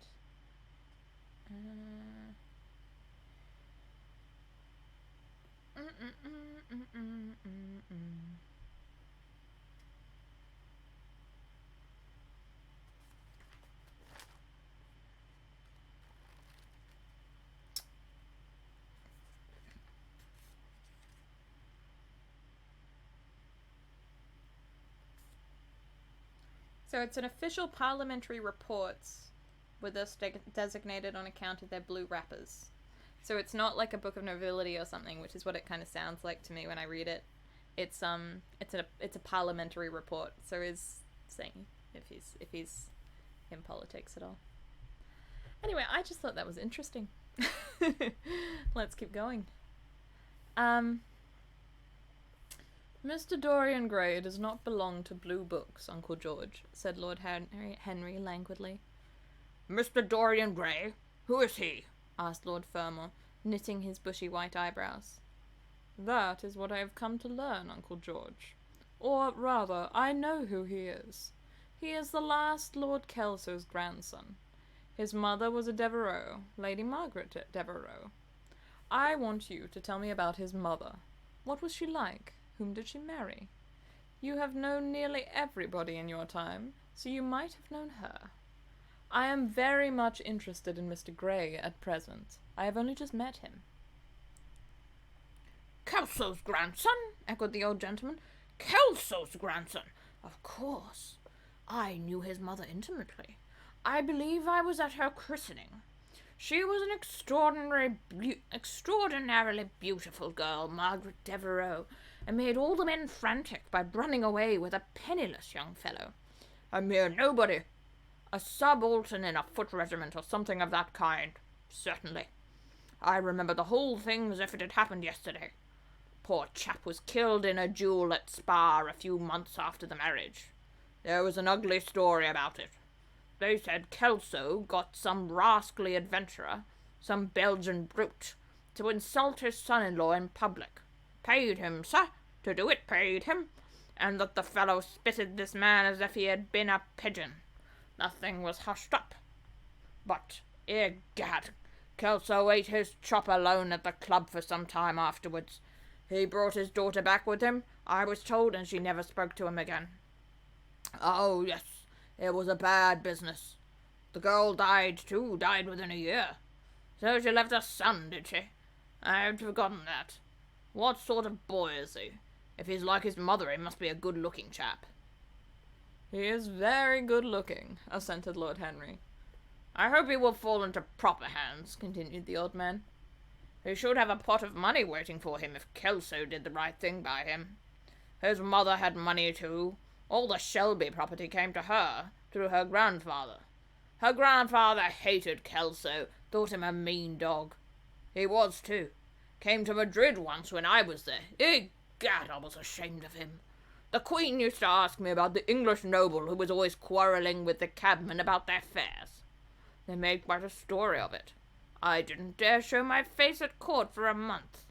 I hope he treated his grandson better than he did the Jarvies. I don't know, answered Lord Henry. I fancy that the boy will be well off. He is not of age yet. He has Selby, I know. He told me so. And his mother was very beautiful? Margaret Devereux was one of the loveliest creatures I ever saw, Harry.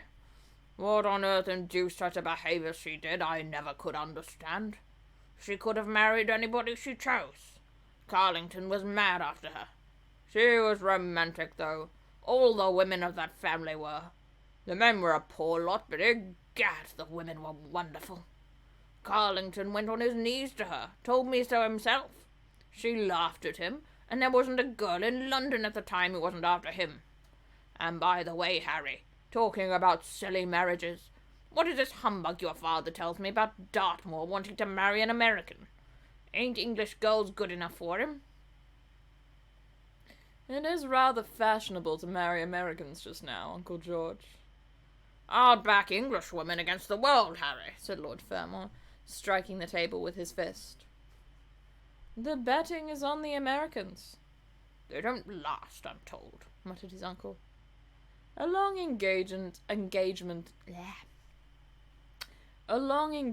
exhausts them, but they are capital at steeplechase.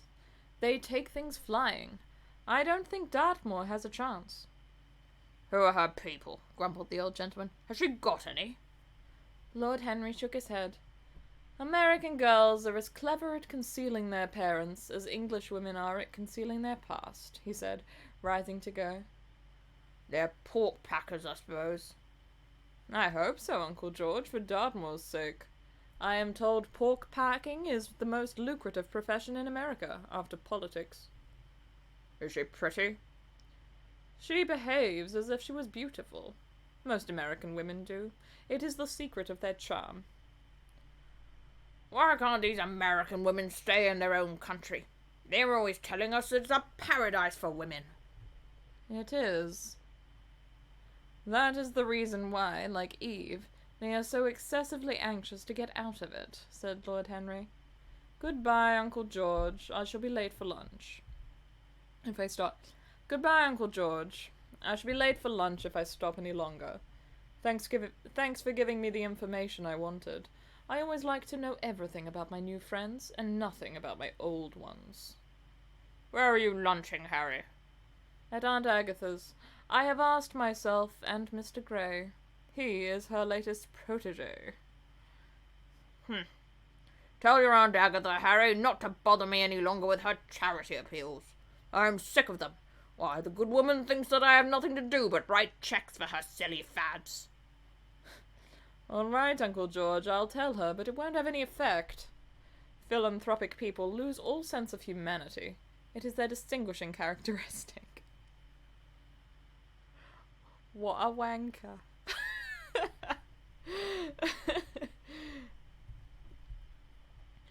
The old gentleman growled approvingly and rang the bell for his servant. Lord Henry passed up the low arcade into Burlington Street and turned his steps in the direction of Berkeley Square. So that was the story of Dorian Gray's parentage. Crudely as it had been told to him, it had yet stirred him by its suggestion of a strange, almost modern romance. A beautiful woman, risking everything for a mad passion. A few wild weeks of happiness, cut short by a hideous, treacherous crime. Months of voiceless agony, and then a child born in pain. The mother snatched away by death, the boy left to solitude and the tyranny of an old and loveless man. Yes, it was an interesting background. It posed the lad, made him more perfect, as it were. Behind every exquisite thing that existed, there was something tragic. Worlds had to be in travail, that the meanest flower might blow. And how charming he had been at dinner the night before, as with startled eyes and lips parted in frightened pleasure, he had sat opposite to him at the club, the red candle shades staining to a richer rose the wakening wonder of his face. Talking to him was like playing upon an exquisite violin. He answered to every touch and thrill of the bow. There was something terribly enthralling in the exercise of influence. No other activity was like it. To project one's soul into some gracious form and let it tarry there for a moment. To hear one's own intellectual views echoed back to one with all the added music of passion and youth. To convey one's temperament into another as though it were a subtle fluid or a strange perfume. There was a real joy in that. Perhaps the most satisfying joy left to us in an age so limited and vulgar as our own, an age grossly carnal in its pleasures and grossly common in its aims. He was a marvellous type, too, this lad, whom by so curious a chance he had met in Basil's studio, or could be fashioned into a marvellous type, at any rate. Grace was his, and the white purity of boyhood and beauty, such as one could not do with him. Such as old Greek marbles kept there. Grace was his, and the white purity of boyhood, and beauty such as old Greek marbles kept for us. There was nothing that one could not do with him. He could be made a Titan or a toy. What a pity it was that such beauty was destined to fade. And Basil, from a psychological point of view, how interesting he was. The new manner in art, the fresh mode of looking at life, suggested so strangely by the merely visible presence of one who was unconscious of it all. The silent spirit that dwelt in dim woodland and walked unseen in open field, suddenly showing herself, dryad-like and not afraid, because in his soul who sought for her there had been awakened that wonderful vision to which alone are wonderful things revealed. The mere shapes and patterns of things becoming, as it were, refined, and gaining a kind of symbolical value, as though they were themselves patterns of some other and more perfect form, whose shadow they made real. How strange it all was. He remembered something like it in history. Was it not Plato, that artist in thought, who had first analyzed it? Was it not Buonarroti, who had carved it in the coloured marbles of a sonnet sequence? But on our own century it was strange. Yes, he would try to be to Dorian Gray what, without knowing it, the lad was to the painter who had fashioned the wonderful portrait. He would seek to dominate him, already had, indeed, half done so. He would make that wonderful spirit his own. There was something fascinating in this son of love and death. Suddenly he stopped and glanced up at the houses. He found that he had passed his aunt's some distance, and smiling to himself turned back. When he entered the somewhat sombre hall, the butler told him that they had gone in to lunch. He gave one of the footmen his hat and stick, and passed into the dining room. "Late as usual, Harry!" cried his aunt, shaking her head at him. He invented a facile excuse, and having taken the vacant seat next to her, looked around to see who was there. I should probably check the... Late as usual! Just checking I'm not clipping. Agatha's got good fun. He invented a facile excuse, and having taken the vacant seat next to her, looked round to see who was there. Dorian bowed to him shyly from the end of the table, a flush of pleasure stealing into his cheek.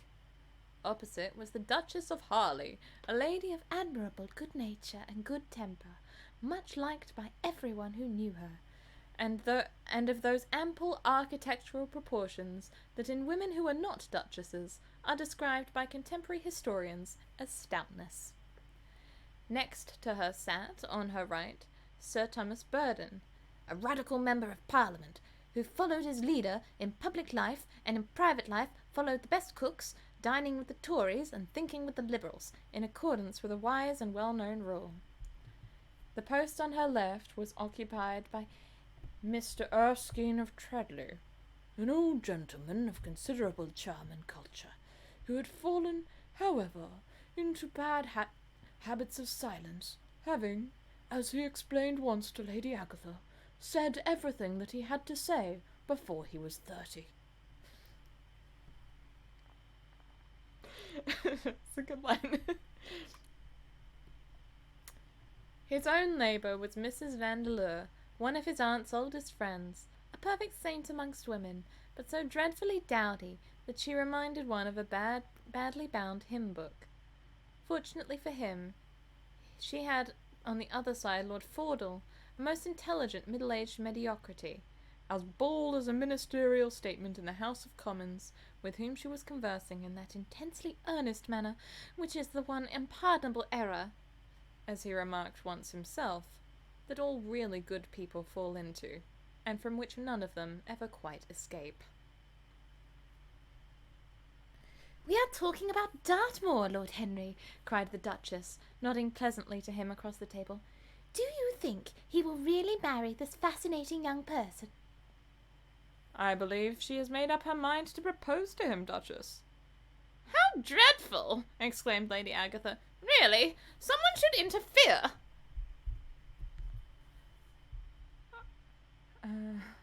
See, this is the bit I was talking about. There's so many different people. I'm like meant to know which voice is which. I'm like, oh god. "How dreadful!" exclaimed Lady Agatha. "Really, someone should interfere." "I am told, on excellent authority, that her father keeps an American dry goods store," said Sir Thomas Burden, looking supercilious. "My uncle has already suggested pork packing, Sir Thomas." "Dry goods? What are American dry goods?" asked the Duchess, raising her large hands in wonder and accentuating the verb. "American novels," answered Lord Henry, helping himself to some quail. The Duchess looked puzzled. "Don't mind him, my dear. He never means it," whispered Lady Agatha. "He never means anything that he says." "When America was discovered," said the Radical member, and he began to give some wearisome facts. Like all people who try to exhaust a subject, he exhausted his listeners. The Duchess sighed and exercised her privilege of interruption. "I wish to goodness it had never been discovered at all," she exclaimed. "Really, our girls have no chance nowadays. It is most unfair." "Perhaps, after all, America never has been discovered," said Mr. Erskine. "I myself would say that it has merely been detected." "Oh, but I have seen specimens of the inhabitants," answered the Duchess vaguely. "I must confess that most of them are extremely pretty, and they dress well, too. They get all their dresses in Paris. I wish I could afford to do the same." "They say that when good Americans die, they go to Paris," chuckled Sir Thomas, who had a large wardrobe of Humour's cast-off clothes. "Really? And where do bad Americans go when they die?" inquired the Duchess. "They go to America," murmured Lord Henry. Sir Thomas frowned. "I'm afraid that your nephew is prejudiced against that great country," he said to the Lady Agatha.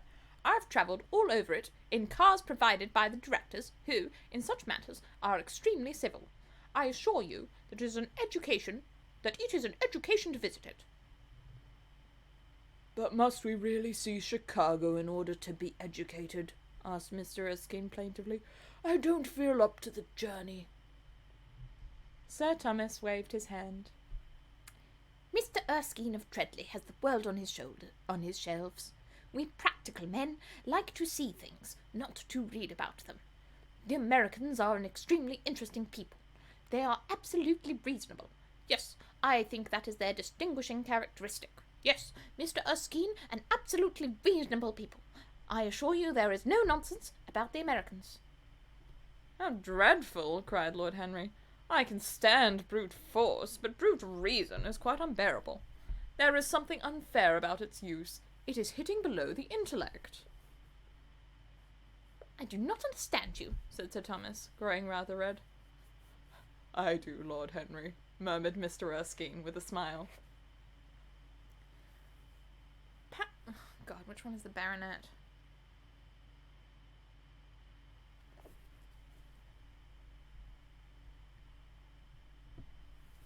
Paradoxes are all very well in their way, rejoined the baronet. Was that a paradox? Asked Mr. Erskine. I did not think so. Perhaps it was. Well, the way of paradoxes is the way of truth.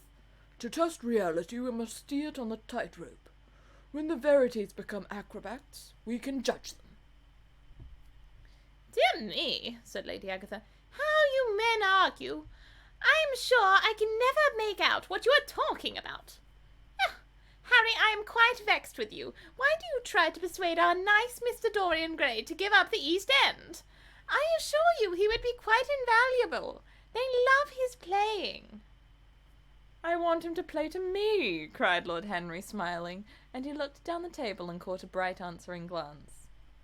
But they are so unhappy in Whitechapel, continued Lady Agatha. I can sympathise with everything except suffering, said Lord Henry, shrugging his shoulders. The thing is that we have all met a Lord Henry. Surely. I know I've met a Lord Henry. I've met several Lord Henrys in my life. You can just see him. I can sympathise with everything except suffering, said Lord. I can sympathise with everything except suffering. It's just amazing. Shrugging his shoulders. I cannot sympathise with that.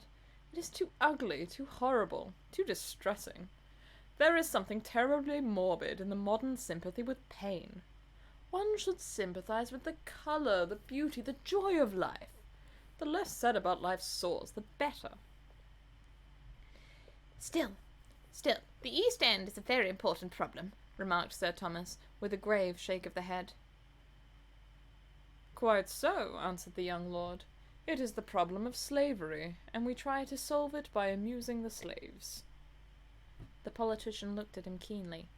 What change do you propose, then? He asked. Lord Henry laughed. I don't desire to change anything in England except the weather, he answered. I am quite content with philosophic contemplation. But as the 19th century has gone bankrupt through an over-expenditure of sympathy, I would suggest that we should appeal to science to put us straight. The advantage of the emotions is that they lead us astray, and the advantage of science is that it is not emotional. But we have such grave responsibilities, ventured Mrs. Vandeleur timidly. Terribly grave, echoed Lady Agatha. Lord Henry looked over at Mr. Erskine. Humanity takes itself too seriously. It is the world's original sin. If the cavemen had known how to laugh, history would have been different. You really are very comforting, warbled the Duchess. I have always felt rather guilty when I came to see your dear aunt, for I take no interest in the East End. For the future, I shall be able to look at her in the face without a blush. A blush is very becoming, Duchess, remarked Lord Henry. Only when one is young, she answered. When an old woman like myself blushes, it is a very bad sign. Ah, Lord Henry, I wish you would tell me how to become young again. He thought for a moment. Can you remember any great error that you committed in your early days, Duchess? He asked, looking at her across the table. A great many, I fear, she cried. Then commit them over again, he said gravely. To get back one's youth, one has merely to repeat one's follies. A delightful theory, she exclaimed. I must put it into practice. A dangerous theory, came from Sir Thomas's tight lips. Lady Agatha shook her head, but could not help being amused. Mr. Erskine listened. Yes, he continued, that is one of the great secrets of life. Nowadays, most people die of a sort of creeping common sense, and discover when it is too late that the only thing one never regrets are one's mistakes. A laugh ran round the table. He played with the idea and grew wilful, tossed it into the air and transformed it, let it escape and recaptured it, made it iridescent with fancy and winged it with paradox. The praise of folly, as he went on, soared into a philosophy, and philosophy herself became young, and catching the mad music of pleasure, wearing, one might fancy, her wine-stained robe and wreath of ivy, danced like a bacchante over the hills of life, and mocked the slow silliness for being sober. Facts fled before her like frightened forest things. Her white feet trod the huge press at which wise Omar sits, till the seething grape juice rose round her bare limbs in waves of purple bubbles, or crawled in red foam over the vat's black, dripping, sloping sides. It was an extraordinary improvisation. He felt that the eyes of Dorian Gray were fixed on him, and the consciousness that amongst his audience that there was one whose temperament he wished to fascinate seemed to give his wit keenness and to lend colour to his imagination. He was brilliant, fantastic, irresponsible. He charmed his listeners out of themselves, and they followed his pipe, laughing. Dorian Gray never took his gaze off him, but sat like one under a spell, smiles chasing each other over his lips, and wonder growing grave in his darkening eyes. At last, liveried in the costume of the age, reality entered the room in the shape of a servant to tell the Duchess that her carriage was waiting. She wrung her hands in mock despair. "How annoying!" she cried. "I must go. I have to call for my husband at the club to take him to some absurd meeting at Willis's rooms, where he is going to be in the chair. If I am late, he is sure to be furious, and I couldn't have a scene in this bonnet. It is far too fragile. A harsh word would ruin it. No, I must go. I must go, dear Agatha. Goodbye, Lord Henry. You are quite delightful and dreadfully demoralizing.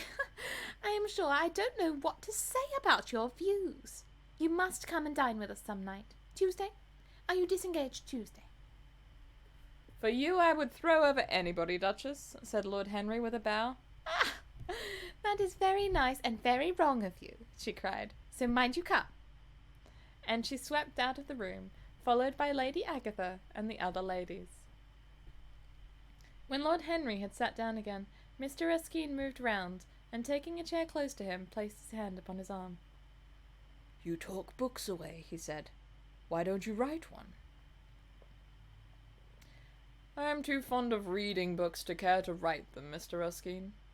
I should like to write a novel, certainly. A novel that would be as lovely as a Persian carpet, and as unreal.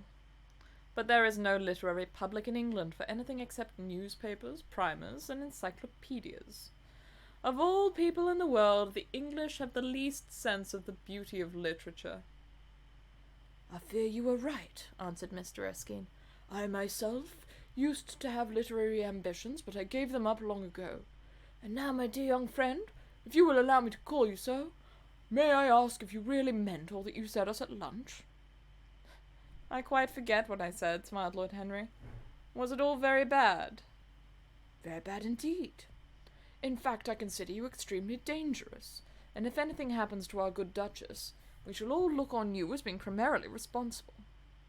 But I should like to talk to you about life. The generation into which I was born was tedious. Some day, when you are tired of London, come down to Treadley and expound to me your philosophy of pleasure over some admirable Burgundy I am fortunate enough to possess." "I should be charmed.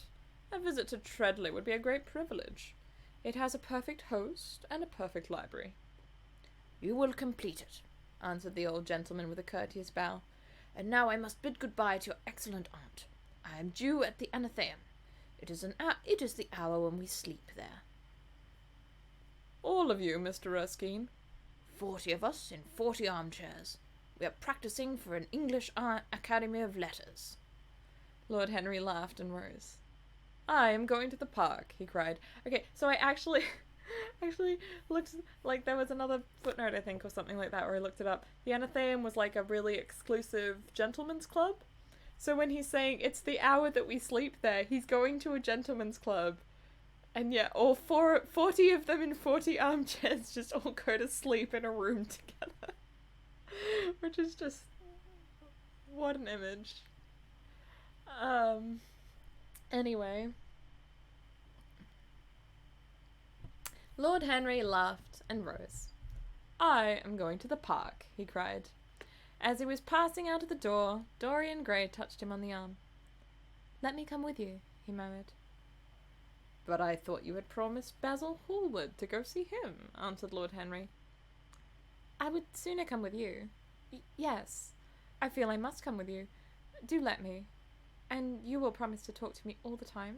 No one talks so wonderfully as you do. I've talked quite enough for today, said Lord Henry, smiling. All I want now is to look at life. You may come and look at it with me, if you care to. And that was chapter 3. Oh, good. I think that's probably it for tonight, for the book, but I want to do this again because now we're finally up to the bit where I haven't read any of it yet. I tried to read this book when I was young and just too young for it, I think. So I'm pretty keen. Thank you for coming, everyone who did come. Thank you for watching, anyone who's watching it later. Hope you enjoyed it. Blah, blah, blah. I had so much fun. I'm thinking I will do it again next Monday. Could possibly do it again sooner if other people want, but I think probably keeping Dorian Gray to Monday. But I might also, when I feel like it, just read little bits and pieces. And I'll probably just put up a little video or something of it. So if anyone wants to listen in. This was so much fun! Thank you, friends.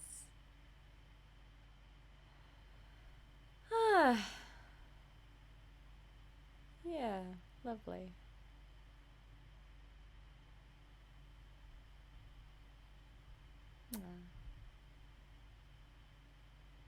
No, really, thank you for coming. It's definitely much more fun. So I'm thinking same time next week, if anyone feels like turning up for it. We'll start with chapter 4. Thank you. I have so much fun with the voices. Oh my god, it's so good. Lord Henry's voice is so much fun. It's so much fun to be a wanker. He's so bad. He's so bad, you guys. He's awful. I love him. He's so funny. Oh god, what's just happened? It made a sound at me. What's happened? Something happened? It was a nice sound. Okay. Thank you for the sound. I think that was a sound that someone made happen. Thank you.